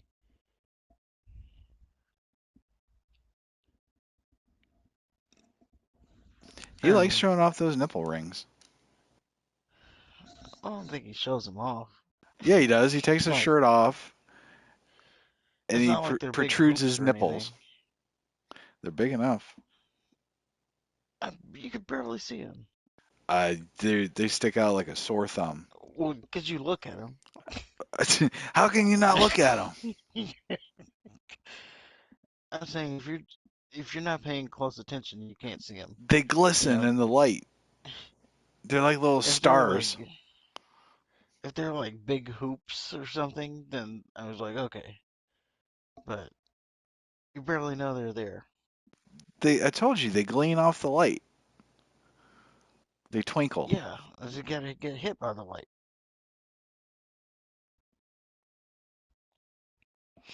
Anyway, Anyway, enough about Strowman's nipple ring. so we kicked Um, off the tournament with Shinsuke Nakamura and Pablo Escobar. Um, I'm not sure what to think about Pablo.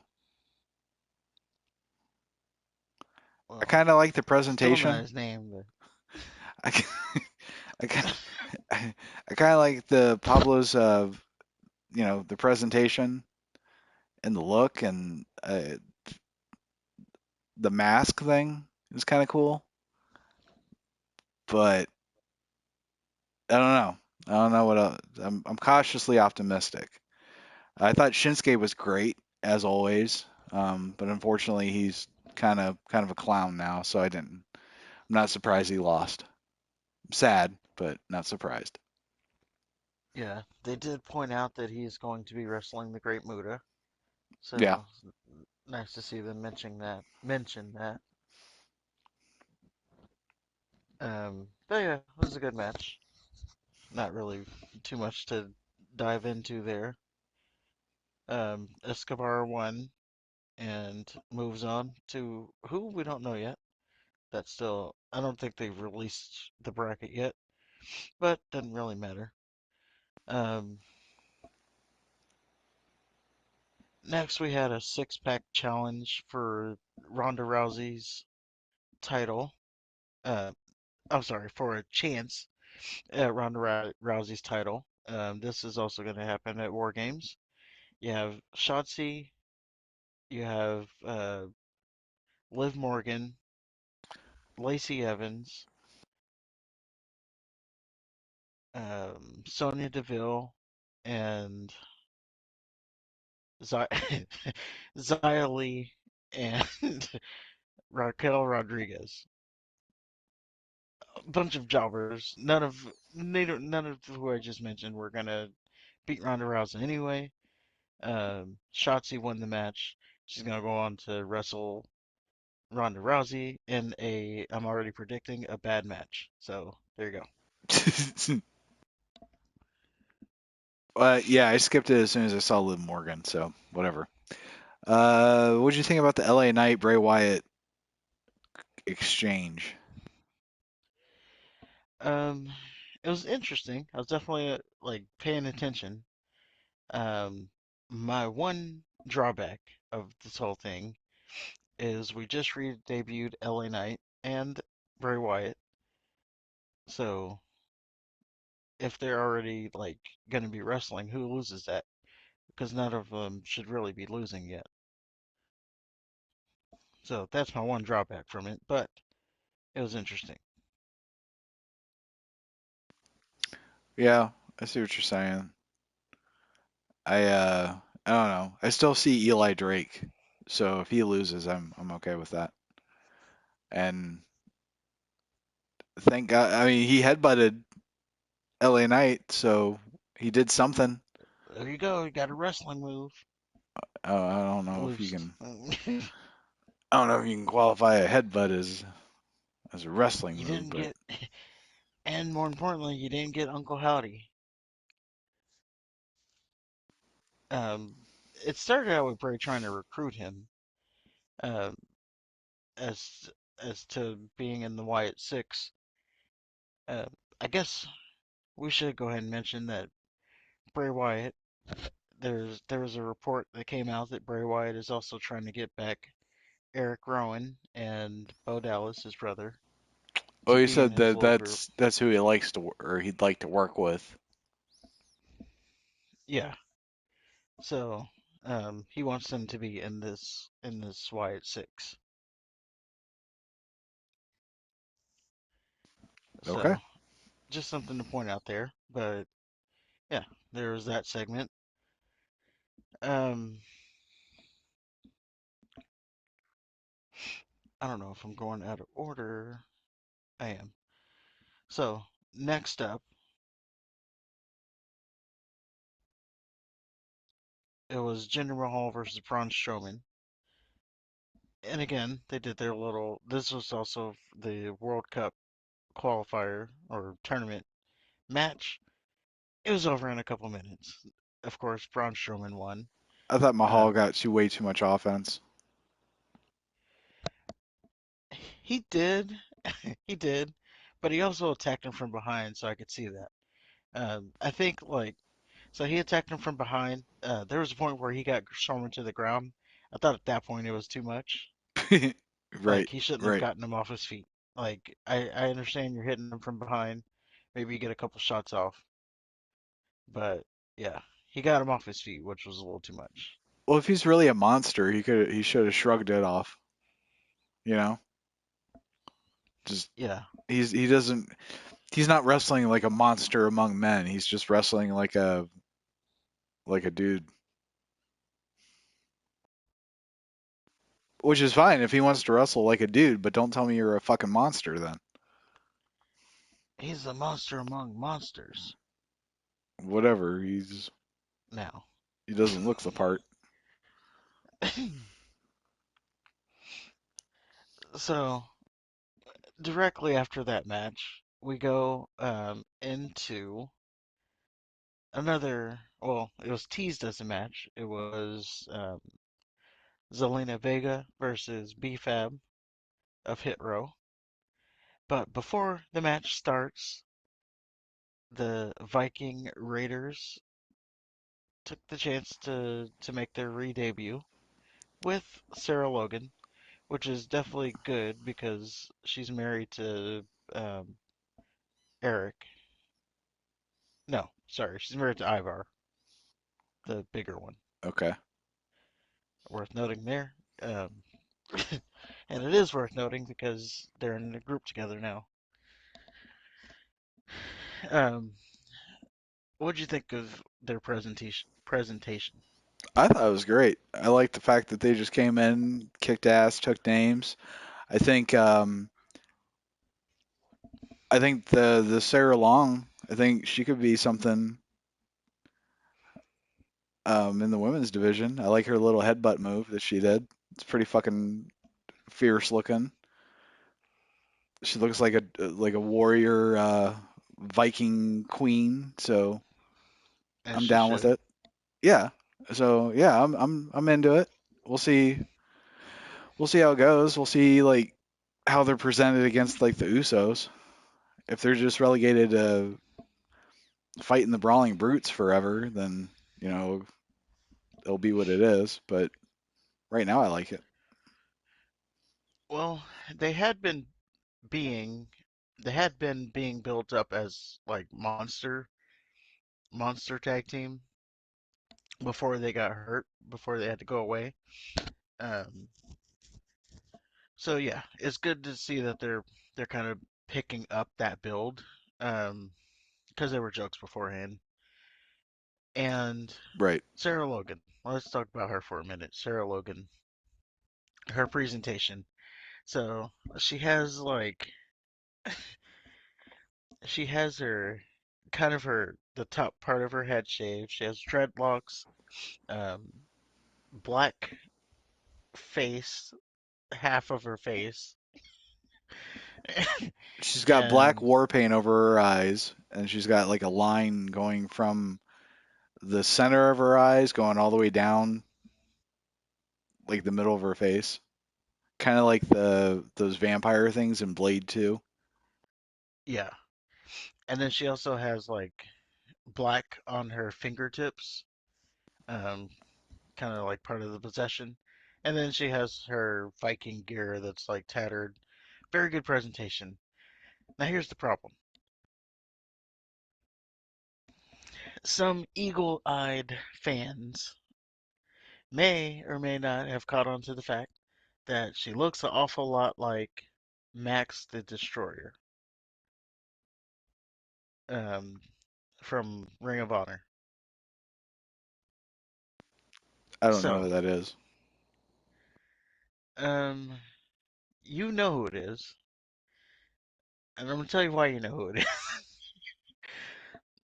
Because this person made headlines that they were going to be wrestling Nyla Rose in the women's match a couple months ago, and them being another part of that agenda. You see, I'm walking on eggshells here.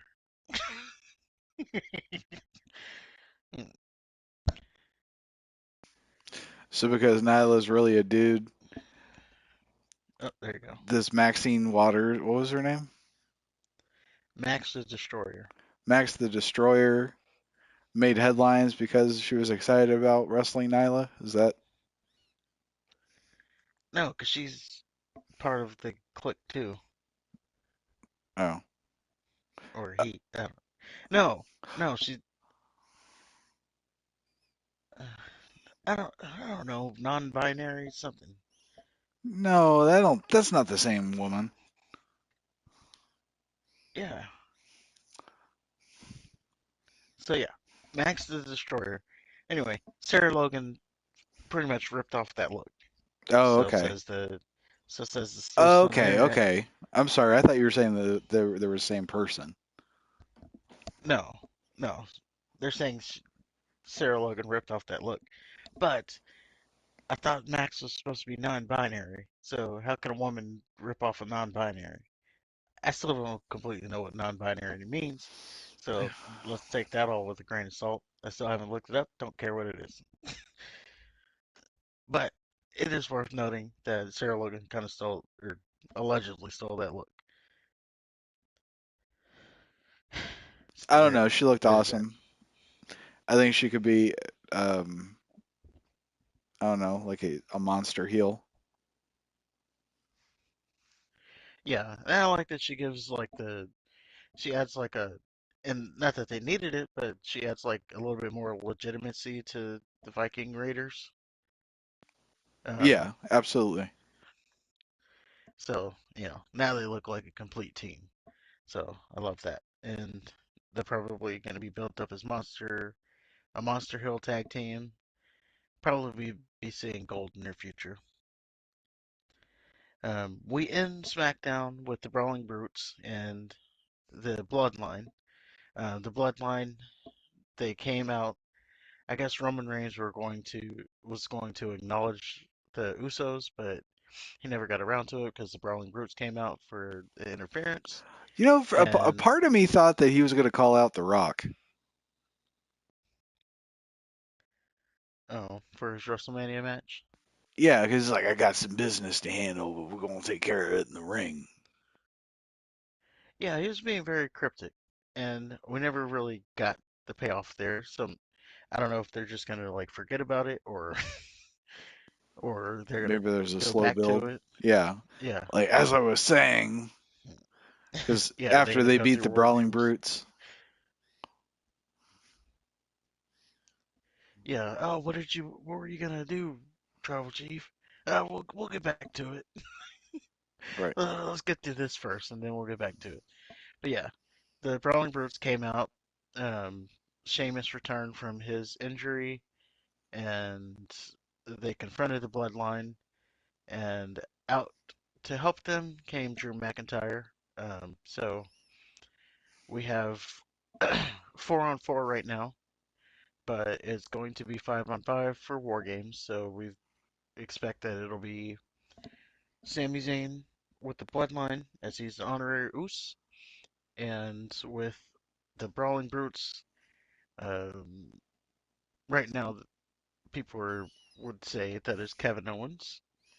I don't see how it could be anybody else but him, just because he's kind of built this up with them.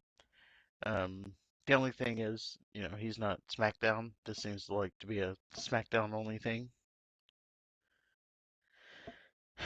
But no one else really makes sense. Like, you can't do Karen Cross, who would be the only other person, because Karen Cross is a heel. So I don't know who else but Kevin Owens can be the fifth person. Yeah,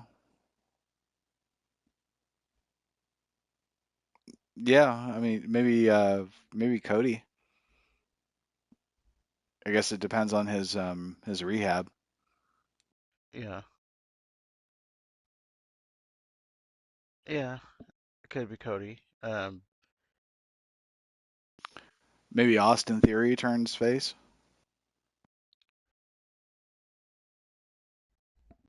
I don't see why he shouldn't.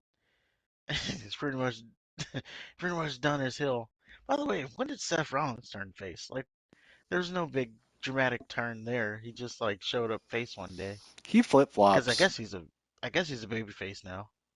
He flip flops. Like one minute he's a heel, then the next minute he gets a babyface promo. Either way, the fans are singing to his song, his awful Yeah, song. It's just I don't know. They just there's no real structure like that anymore.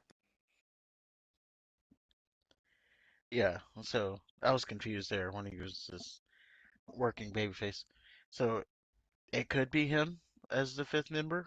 Um, Again, it looks like they're keeping it SmackDown only, but they would kind of need someone from Raw, as that would be the only other thing that makes sense.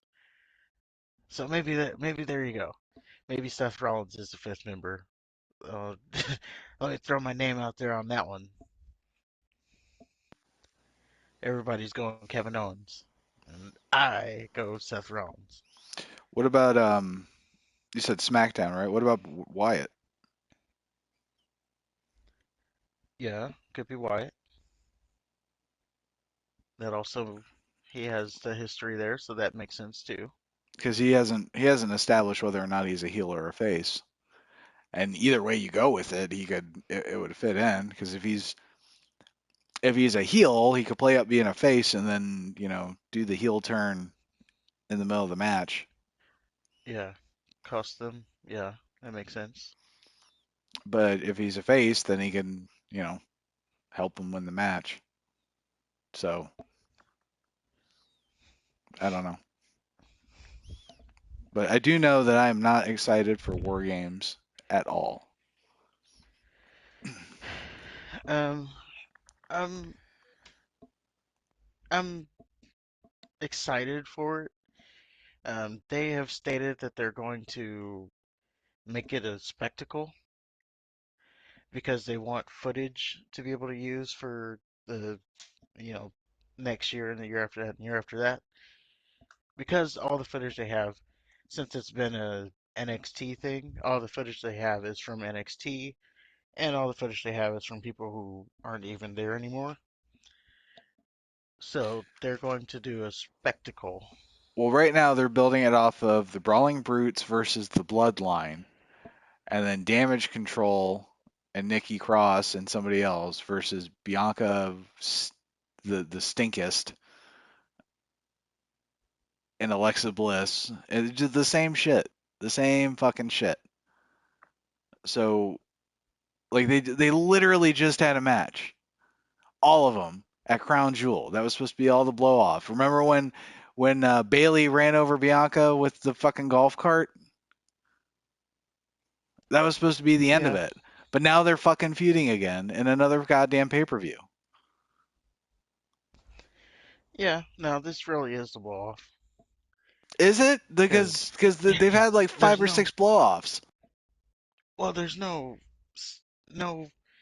way that they go past that. Oh, and to mention, on Raw we did tease Bianca Belair versus Rhea Ripley. So that seems where they're going to be going with next on that. Oh, yay. Yay. Well, it's not Bailey, so there's that. Well, in theory, It's not damage control. Rhea Ripley should just tear through all of the women because she's body slamming and power bombing dudes left and right. So Bianca Belair shouldn't pose a challenge. I actually think Rhea Ripley should win the title. You would. I mean, I mean, we've done this Bianca Belair thing since WrestleMania, She so sucks. She's it's awful. it's been almost a year, so we could get rid. The title can move on now. Should give her the theory treatment. Um.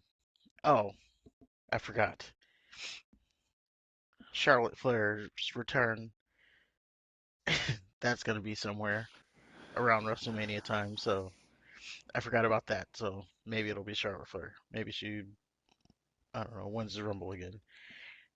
Because Whatever. Charlotte Flair's got to headline WrestleMania. She can't be doing undercard stuff. So there's there's your SmackDown and Raw review. Yeah, Um, for once Raw was better, I think. yeah, I could see that. Um, I liked them both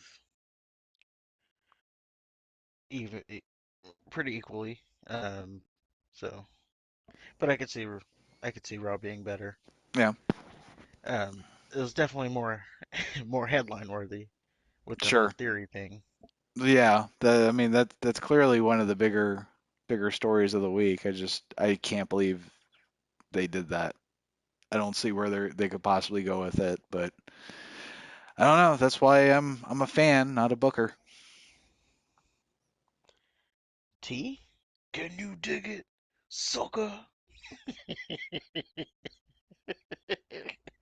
You walked into that one. I guess so.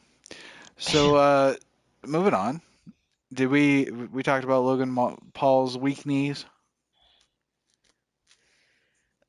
We hinted at it, Okay. but so we'll go here and it'll kind of work its way into it. Back to the news if you're following along. So John Cena is teasing a WrestleMania match, and right now the front runner of who is going to face John Cena would be Logan Paul. That, of course, hinges on if Logan Paul's can repair can come back from his injury because he got injured at Crown Jewel. Uh, I think he tore like his meniscus, his ACL, PCL, something like that, Oh, he right? fucked him up. Yeah. So, yeah. Which maybe he should have got a couple more matches under his belt before going against one of the better wrestlers on match number 3. Maybe he'd still have knees right now. Well, maybe he hurt himself during the buckshot lariat, so he shouldn't be stealing other people's moves. Maybe if he didn't do it better than the person that invented the buckshot lariat, he wouldn't have to steal the move. Well, now he's gonna miss out on WrestleMania trying to steal someone's move. I'm okay with that. Um, You know how I feel about Mr. Paul. yeah. So if he can get back, that is the likely candidate for John Cena's match. He's already calling him Um, out too. He's basically doing the same shit with that he did with Roman Reigns, which that's rich. Just I come in and then I just get to pick my matches, and of course it's the people that draw the most money. of course. But you also have Gunther. He called out John Cena. This actually happened in SummerSlam, so not many people probably remember that, but they were teasing that John Cena has not won the Intercontinental title, so it'd be nice to see him go for it. And Gunther replied and said, "I'm ready." So that was teased way back when. I mean, only if Gunther is gonna win. If Yeah, not, so if not, then keep Cena away from him. yeah, so if John Cena comes back, I think it's to put someone over, which is why I don't think Logan Paul needs it really. Yeah, My likely candidate would be Gunther. If not Gunther, I could also see it being LA Knight or Austin Theory. Austin Theory because, right. it's Cena, pretty much the mirror match right there. Yeah, Um, but again, only if you're going to have them go over Cena. sure. Does this make sense? But that would be my likely candidate. Yeah, mine would no particular order. I put Baby Cena as well, just for like you said, the mirror match aspect of it. I think it'd be really because their move sets are similar too, so it's really weird. Um, Lashley, I think if you're going to continue building Lashley, Hmm. I think he'd make a good foil for Cena, especially if you just basically do the same thing you did with Brock. Just have him just beat the fuck out of Cena for 20 minutes. Yeah. Um, I put Cody Rhodes. I think he could benefit from going over on Cena. Of course, Gunther. Anything anything Gunther would be in would be fantastic. Karrion Cross, Yeah, I could see that. and then this is kind of more out there, more of a fan fiction, but I put Kevin Owens. I think they could properly do their or revisit their feud from when he first made his main roster debut. Oh yeah, when he was the NXT champion. Yeah. Yeah, I could see that. Those are some good choices. I like the Karrion Cross one too. He could use the rub. Hmm. Uh, Now, I mentioned this earlier, and now we can bring it back up. One of the candidates that the internet community was wanting to see is Edge versus John Cena, as arguably Why? that is. Oh, I'll tell you. Okay. It's what they argue is Edge is John Cena's greatest rivalry. So it would be good because Edge is on the end point of his career. I think we could all agree. And John Cena, we don't know how many more matches he has left. So this could likely be like their last time of wrestling each other. Maybe this is even Edge's last match. So, um, kind of like close the door since that was his greatest rivalry. I don't even know if it was his greatest rivalry, but there you go. I don't even remember when they rivaled. Oh, you don't remember when they rivaled? They rivaled for the longest time. The sex celebration. You don't remember that? I know you remember that. The sex celebration? That was no, The that live wasn't Cena. That was Matt Hardy. When he Matt was with Hardy. when he was with Lita? It was Edge and Lita. They did the Right. live sex celebration after he won the title, or maybe he retained the title I against don't John even Cena. no. Yeah, because he had the rated No. R spinning title.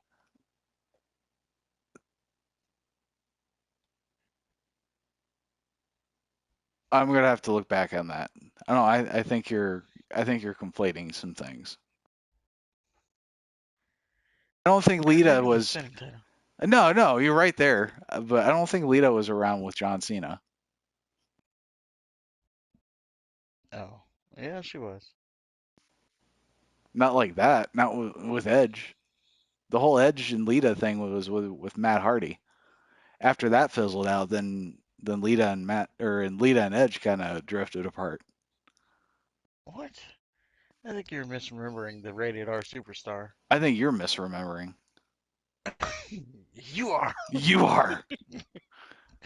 You want a piece of me, bitch? You want to go get the Pepsi? You're misremembering this. You're gonna have to watch. It's probably got a special on Peacock, the rated R superstar. Okay. I'll take you through the whole I'll thing. yeah, I'll rewatch Edge's documentary. But yeah, that's where the internet would like to see that go. I Um, think that's the least appealing of them all. Why would you rehash something as opposed to giving somebody new? See, that's the fucking thing. Like, why can't you just help somebody new get better? Why do you gotta fucking keep having these old people wrestle the other old people? yeah, that's what I say. This is a perfect chance to make a new star. You put, if you're putting Edge in there, he doesn't need the rub, and you know, there, there's nothing comes out of it other than probably entertaining match out of the two. But That's the best case after that, scenario. yeah, after that, there's no really, there's nothing else to build off of. Oh, that young budding superstar, up and coming Edge beat John Cena. Now it's, Right. Well, and that's like, assuming that Edge wins. yeah, and if he doesn't win, that's even worse. That movie star John Cena beat Edge. Like, there's no one wins from that.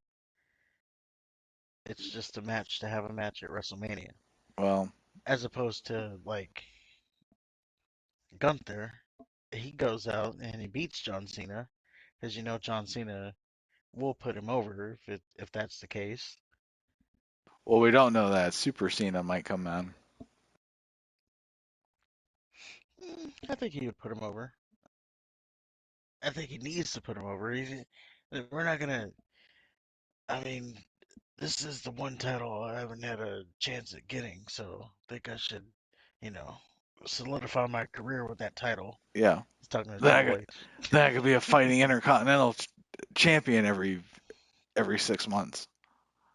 Yeah.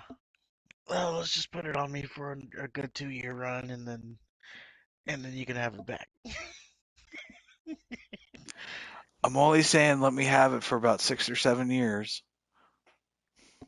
Yeah, and I'll have two matches, and it'll be good. yeah. No, I'll bring it on the red carpet. Huh? So anytime I'm on that red carpet, you're able to say, "Oh, look, there's the Intercontinental Champion." I guess we'll just have to wait and see how all that pans out. I just hope they. I don't know, man. I just hope they aren't going down the bad decision train. Like I hope the theory stuff isn't a sign of things to come. Well, I will say, just off of that, they do need to take chances. Some of them are gonna hit, some of them are gonna miss. So I'd rather them be taking chances and us having something to talk about as opposed to just keeping a formulaic cookie cutter show, and there's just like nothing exciting happens on the show, and then we just get tired of it. I guess So I would rather talk about good things than bad things. I'd just rather talk about things, like something controversial. Again, not all of them have to work out, but some of them will, some of them won't. But it'll be something to talk about. Like, let's say there's like a new group that debuts. Maybe they work out, maybe they don't, but it'll be something to talk about. Well, I got something to talk about. Braun Strowman. Braun Strowman. Have you been keeping up with his antics? Well, he's an idiot. Okay. We'll just say that. So I have been keeping up with what happened, but Why don't you go ahead and fill people in? Well, Braun Strowman had a match that did not suck at Crown Jewel. So because the match didn't suck, he took it upon himself to go to Twitter and he said, "Holy hell!" at Giant Osmos. Can you believe we got a 47 star? Yeah, 47 star, and reminded the people that no one cares about all the floppy floppers. Giants and monsters greater than Flippy Flipper bag your groceries at Kroger. That's literally what it says. Hashtag airport test. Hashtag size is the prize. Hashtag swole is the goal. The monster of mall monsters. So he said that, and I don't know why. Now that I read it aloud, I don't even know why you would look twice at that incoherent garbage. Um, but Well, he was trying to fit it in 120 characters. yeah, well, Mustafa quickly chimed in like, "Hey, can you give me advice on how to get fired?" Chris Jericho even chimed in. He's like, "Hey, I used to bag groceries." Will Ospreay, he was the most level-headed. He's like, "Dude, you just had a good match. Why? What is this even? Why even bring this up?" Yeah, you had you didn't have a great match. You had a good match, and by good I mean just one that people didn't shit on. Like if you hear reviews around the community that does the reviews, everyone pretty universally just said it wasn't It wasn't bad. It a was better bad than it match. had a right to be. Yeah.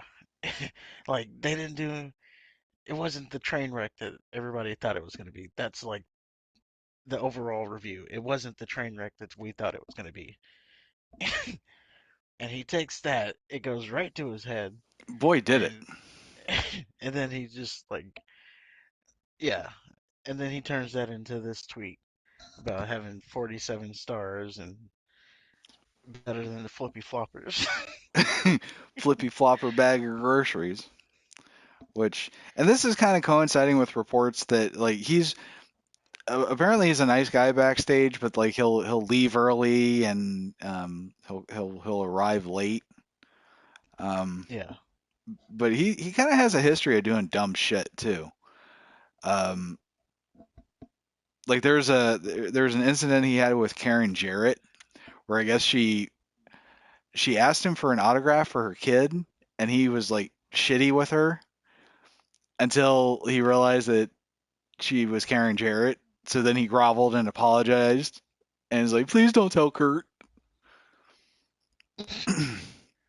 That kind of got out. Um, there was the tweet he had where he mocked the indie wrestlers who couldn't work because of the Wu flu. yeah, that thing in the news. Yeah, he was basically like, I couldn't pay my bills with bodylifting, so I quit my job and got something better. Why can't you? Yeah, so he's telling these independent wrestlers who don't have the machine, who are looking for work during this thing that they couldn't control, that the Oh, world couldn't control. I don't think he was with WWE at that time. I think he was with the Control Your Narrative, which was even No, funnier. he was with WWE Oh, at that was he? time. Okay. Yeah, yeah, yeah. He had that cozy, $5 million paycheck, and then these people were starting GoFundMe to pay their bills, and he's like, "Hey, you should just get another job." Yeah, get a job. So yeah, So, he's already trashing the indies before he goes to Control Your Narrative, which is an indie promotion. and he got a big head over that too. Like, oh, we're gonna put WWE out of business. We control the narrative, and then I'm gonna leave. Yeah, he got the hell out of there. Yeah, and Left them with that. yeah. There's always been there's consistent reports of his bad attitude, and yeah, he's just seems to be like his worst enemy. Yeah, and it's funny that Mustafa, Mustafa, sorry, I keep saying it wrong. It's funny that he worded the tweet that the way he did, um, saying, "Can you teach me how to get fired?" Because he's been pretty vocal about trying to get fired before Triple H was there, Right. or before Triple H took over. Well, Um, Mustafa needs to realize that he's not as talented as he thinks he is. well, he didn't want to be there anymore. They pretty much denied him his release, I don't want him to be there, and so we're and kind of in agreement there. he went on social media and was like, "I'm trying to get fired, and they won't let me go out of my contract." And then yeah, and they won't put me on TV either. So either put me on TV or let me go. So it's funny that he replied with, "Can you teach me how to get fired?" which was so loaded. Well, all he But needs to yeah, do is Braun call out his Strowman's an idiot. EVPs. Yeah, Strowman's one. There's no reason to say this. Two, it's like he got drunk or something. Like he was sitting at the airport waiting for his flight, and he like had one too many. I'm just going to get on Twitter and talk to Osmos. Don't piss off my good buddy Mustafa. Yeah, and um, so to go back to what I had mentioned earlier, that we were going to touch on it a little bit. So now he's in this World Cup with people like Ricochet, Flippy Floppy, Mustafa, Flippy Floppy, Santos Escobar, Flippy Floppy. So, you spent your time shitting on all these Flippy Floppy guys. Now you're in this tournament with them. So, if we're not supposed to take them serious because they're just bag your grocery type of guys, so if he's wrestling one of them, or should we just not take that match serious? Well, if they get in any sort of flippy flopper offense, no. And if Well, Braun and yeah, if I Braun guess that. allows any flippy flopper offense to be pulled on him, then we shouldn't take him serious. That's not Yeah, 47 star. yeah. Well, I'm saying, I guess he didn't think about he didn't think about all that when he made that message. I think Like, oh, you hit the nail on the head. He did not think. He just said some dumb shit. He was he was reveling in the glory of his not sucking match. yeah, let's not. I can't point out enough here that the bar was that it didn't suck. Not Yes. that it was great. It wasn't Like, even good. It didn't suck. yeah, it's like you go on a date with a girl and you're like, did you like the date? I've had worse. She said she had worse. I rocked her world. Yeah, like you're celebrating that she's had worse than you. I'm not the lowest. But yeah, like to your point, I think it'll be a little interesting to see how his opponents cooperate with him with their flippy flopper offense. And I don't know. Yeah, Apparently he has some heat with management too over his dumb shit that he says. He kind of he kind of seems like our or this generation's Lex Luger. Like because Lex Luger, for all intents and purposes, seemed like to be a nice guy, but he would just say some shit that would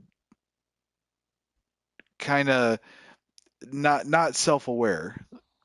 Like he would talk about yeah, his how much money he's making, and he's only been there for like a week. yeah, And I think yeah. Braun It's is, definitely that type. yeah, I think Braun's in the same vein. He might be a nice guy, he might be, fun to hang out with, but then every now and then he'll just say some shit that he just does not realize is not the appropriate thing to say to the audience that he's trying to convey it to. Yeah. Now, I thought they could turn it into an angle, but like maybe they turn it into him wrestling the flippy flop guys. But I couldn't for the life of me figure out who's the new star that comes out of that, Yeah. Well, I right? can't. I'm still waiting for Braun Strowman to be a star. Well, you are, but I would I would say he's a star right now. Like he gets a pretty damn good reaction from the crowd, so he's not over I to you, but guess. he's over to them. I bet. I bet a 60-year-old woman taking a shit in a Dixie cup would get a reaction too. Probably. That's a weird way to go with it, but I'm just saying, just because there's a reaction doesn't mean it's good. it is good. It's not good. You're in a sport where you're pretty much trying to get a reaction. If you're not getting a reaction, that's what's not good. If you What I'm saying if though you is just because he's getting a reaction doesn't mean that he is good.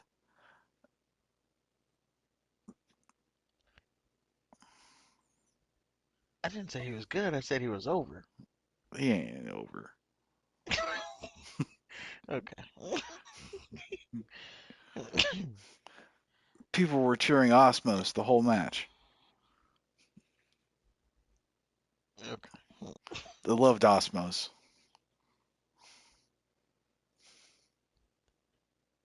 Anyway, So I guess so we got some little cleanup news to go over. all right, But take us yeah, home. that's Braun Strowman. Triple H is bringing back the King of the Ring, allegedly. As I did talk about earlier, we're gonna be getting rid of the gimmick pay-per-views, going to like a much lighter, like a five pay-per-view schedule, from what it seems. Um, King of the Ring being one of them. Um, I think it's a good idea, but I also think that I'm a little bit worried about it. Uh, I don't want it to be just like whoever wins the King of the Ring becomes the stupid king gimmick. Yeah, if that's what they're gonna do, then fuck it. I never want to see the King of the Ring again. Because didn't they just do that Corbin? Corbin and Xavier Woods won it last, Okay, and so they always do like the stupid "I'm the king now" yeah, I'm the gimmick. king now. I'm royalty. Yeah, and they have this stupid king music, and it's awful. It's done. Yeah, I don't want to see that. Yeah, If you bring it back and it's like what it a used to legit be, tournament like where a legitimate number one contender comes out of it, then yeah, yeah, because you got like you know what it used to be was whoever won that tournament, you saw them as okay, that's the future guy. Like when Stone Cold won it, or well, he was the Taskmaster at the time he won it, but you know he won it, and he was then the he became Stone ringmaster. Cold. What did I say? You said taskmaster. Same thing. No, the Now, taskmaster was Kevin Sullivan, a short fat guy. The no, ringmaster was let me tell Steve. you. Let me tell you. Let me tell you. I watched a show the other day, and Kevin Sullivan was on that show, so that's why Taskmaster was in my head. That's no excuse. It is. So anyway, He yeah, was a if master. Okay, he was a master. So yeah, he Edge he won it, and that was before he got his little push. mhm. Um, Even going through like Bret Hart, Mr. Perfect. So yeah, it used to be like this is gonna be the next guy, and as opposed to the over the top I'm the king gimmick. Yeah, I have no interest in seeing another king. Yeah, and after Booker T, I think he was probably the last one that had actually worked with Booker Right. T. That Yeah, probably without a doubt. changed the trajectory of his career. So, but yeah, that is on its way back. Um, that's my one drawback. The other drawback is apparently how it's coming back is how it used to be, where like the whole tournament was on like the pay-per-view, Okay. which is good. But I don't remember it being like that. I remember some of the preliminary matches being like on Raw, and then yeah, they had like and the then like the qualifying finals. matches. Yeah, yeah, yeah. Yeah, and then they had Okay. like the last two rounds on the Okay. pay-per-view. Yeah. Okay. Um, so that's good. The only problem is they're also going to be doing the women's Queen of the Ring. So now if you put that Oh, together, if you put that together, we have a Tony Khan special, which means there's going to be like 16 matches on the pay-per-view, and I don't look forward to that because then it's going to be like a 5 hour pay-per-view. right. Well, Um, or maybe they just do like 5 minute matches or something. what if they did two But pay-per-views? oh, that's good. So then I know I could skip one. Right. I'm not gonna say which one, but you'll say it. Oh yeah, I ain't watching them women. There you go. I ain't watching them shitty women unless they're all scissoring each other. There's no reason There to you go. watch them. There you go. I want to watch bra and panties matches. Talk your talk. But yeah, so that's King of the Ring. King of the Ring. So overall, good idea if it comes back. But don't make it a stupid king gimmick. Um, speaking of King of the Ring, Road Dogg. He didn't win King of the Ring, but he said something that has to do with a former King of the Ring winner. I think that it is worth a mention. So he was on his "Oh You Didn't Know" podcast, and he was talking about Bret Hart. I don't have the full. Let me see if I can get the full thing real quick. But he basically said that he was a better sports entertainer than Bret Hart, and Bret Hart, more importantly, was a good, not a great wrestler. And he also said the money is where sports entertainment is. Yeah, so the exact quote he says, I never saw what the big deal with Bret Hart as a performer. I never understood it. He was a great worker, and I thought about saying good, but he was a great worker. He worked better than me tenfold. Worked circles around me. He added, oh, sorry. He added, don't ever think I've told anybody I was a good wrestler because I haven't. And if you listen to my podcast, you know that's true. Um, professional wrestling, of course, is a subjective art form. I think skip over that, yada yada yada. I don't think I was a good wrestler. I don't think Brett was a.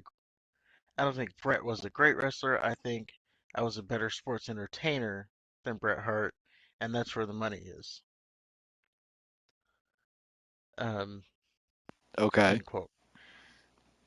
I, crazy enough, now the part where he says he didn't think Brett was a great wrestler, I think he's off there. Uh, Bret Hart was like he had the name for a reason, excellence of execution. He was like the bar of wrestling. But I do agree with him on the fact that he was a better sports entertainer than Bret Hart. So if he would have just left it at so if he would have just left out the part that Bret was a good wrestler, and if he just said, I think Bret was like, one of the best wrestlers, but I was a better sports entertainer, and that's where the money was, then, there'd be nothing there. You're okay with But I that? think, yes. Okay. Are you not?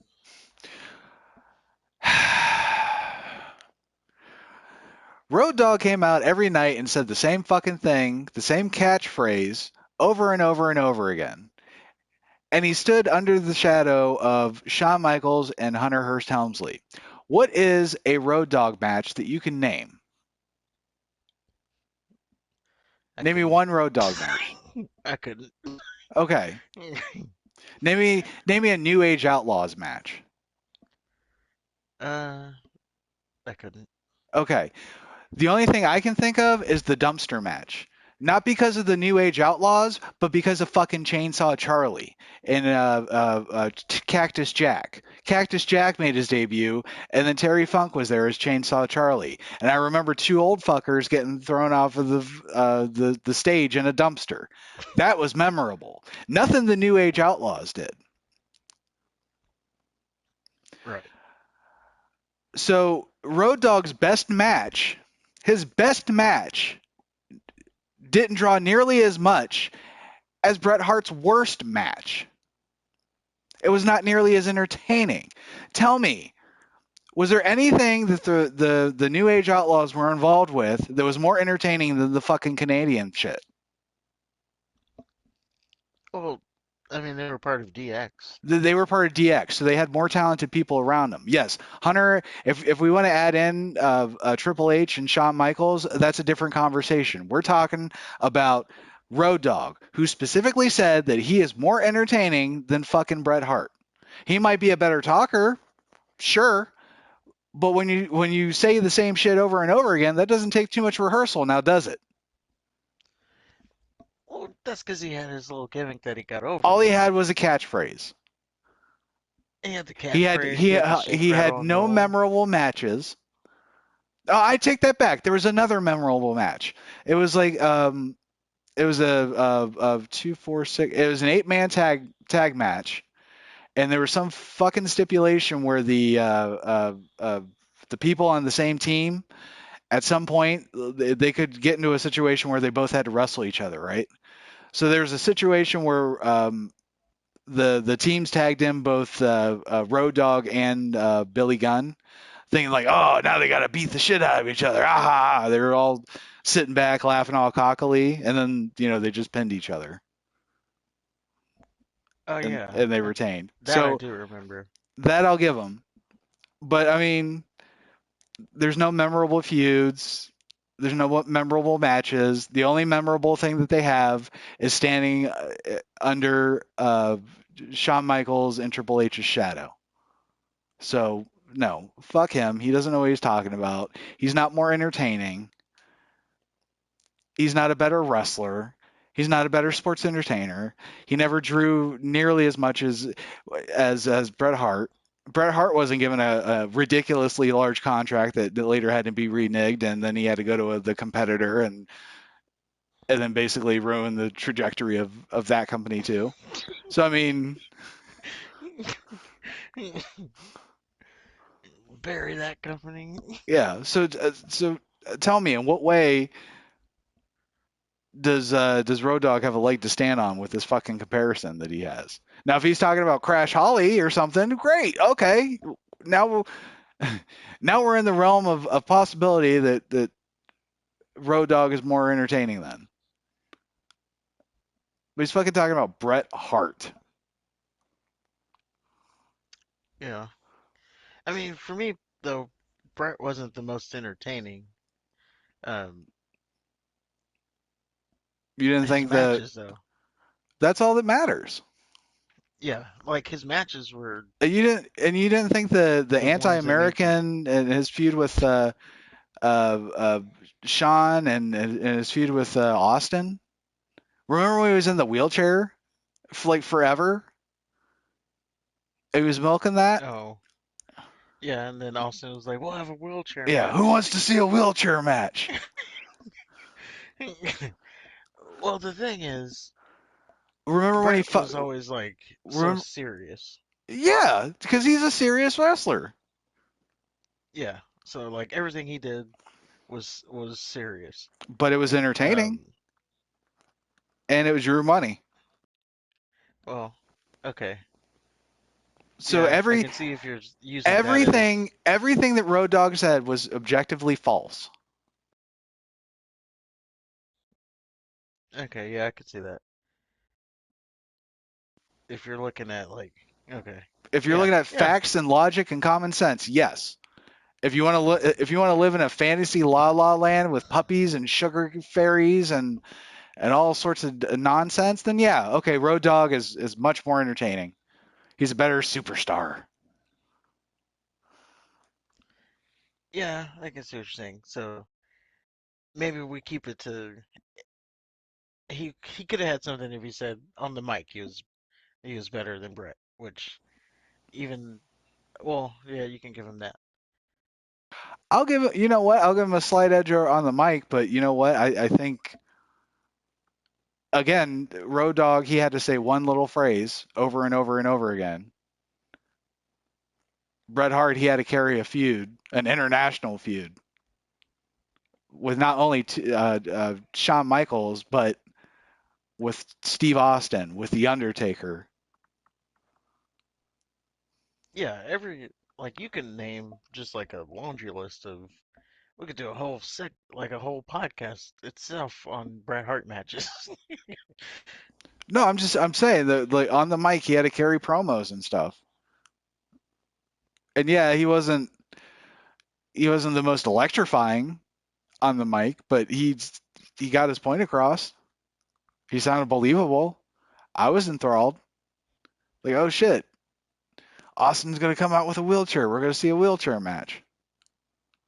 Yeah, I guess I guess the point he was trying to make when you say like sports entertainment, he's not out there dancing and shit, which you wouldn't want to see Bret Hart do anyway.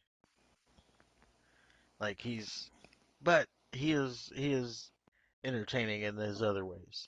But he also said that's where the money is in sports entertainment. Do you honestly believe that Road Dogg came anywhere close to making the same amount of money as Bret Hart at any point in time in his career? No, he probably asked for as much. I Probably don't think he actually made it. Nor could he ever prove to have been worth it. because he wasn't. So yeah, he doesn't know what the fuck he's talking about. He's just trying to. He's either back on the drugs or he needs the attention. I don't know about the drugs. I would say, yeah, he's trying to keep himself relevant. So let's say some outlandish shit. I don't know. But I would still. I'd venture to say drugs, but anyway. there you go. But I think that is all the stuff we have for this episode. Got to end it on drugs. We're gonna end it on drugs. Drugs are bad, okay? Okay. Do we have anything else? I think that's it. There you We've been at this for about 2.5 hours, so let's go ahead and go. call it a night. So yeah, if you liked anything, hit the like button. If you didn't like anything, let us know in the comments. And if you did like anything, let us know in the comments. Don't forget to like, comment, and subscribe. I'm gonna say like and comments all the time. But good night, everybody. Good night.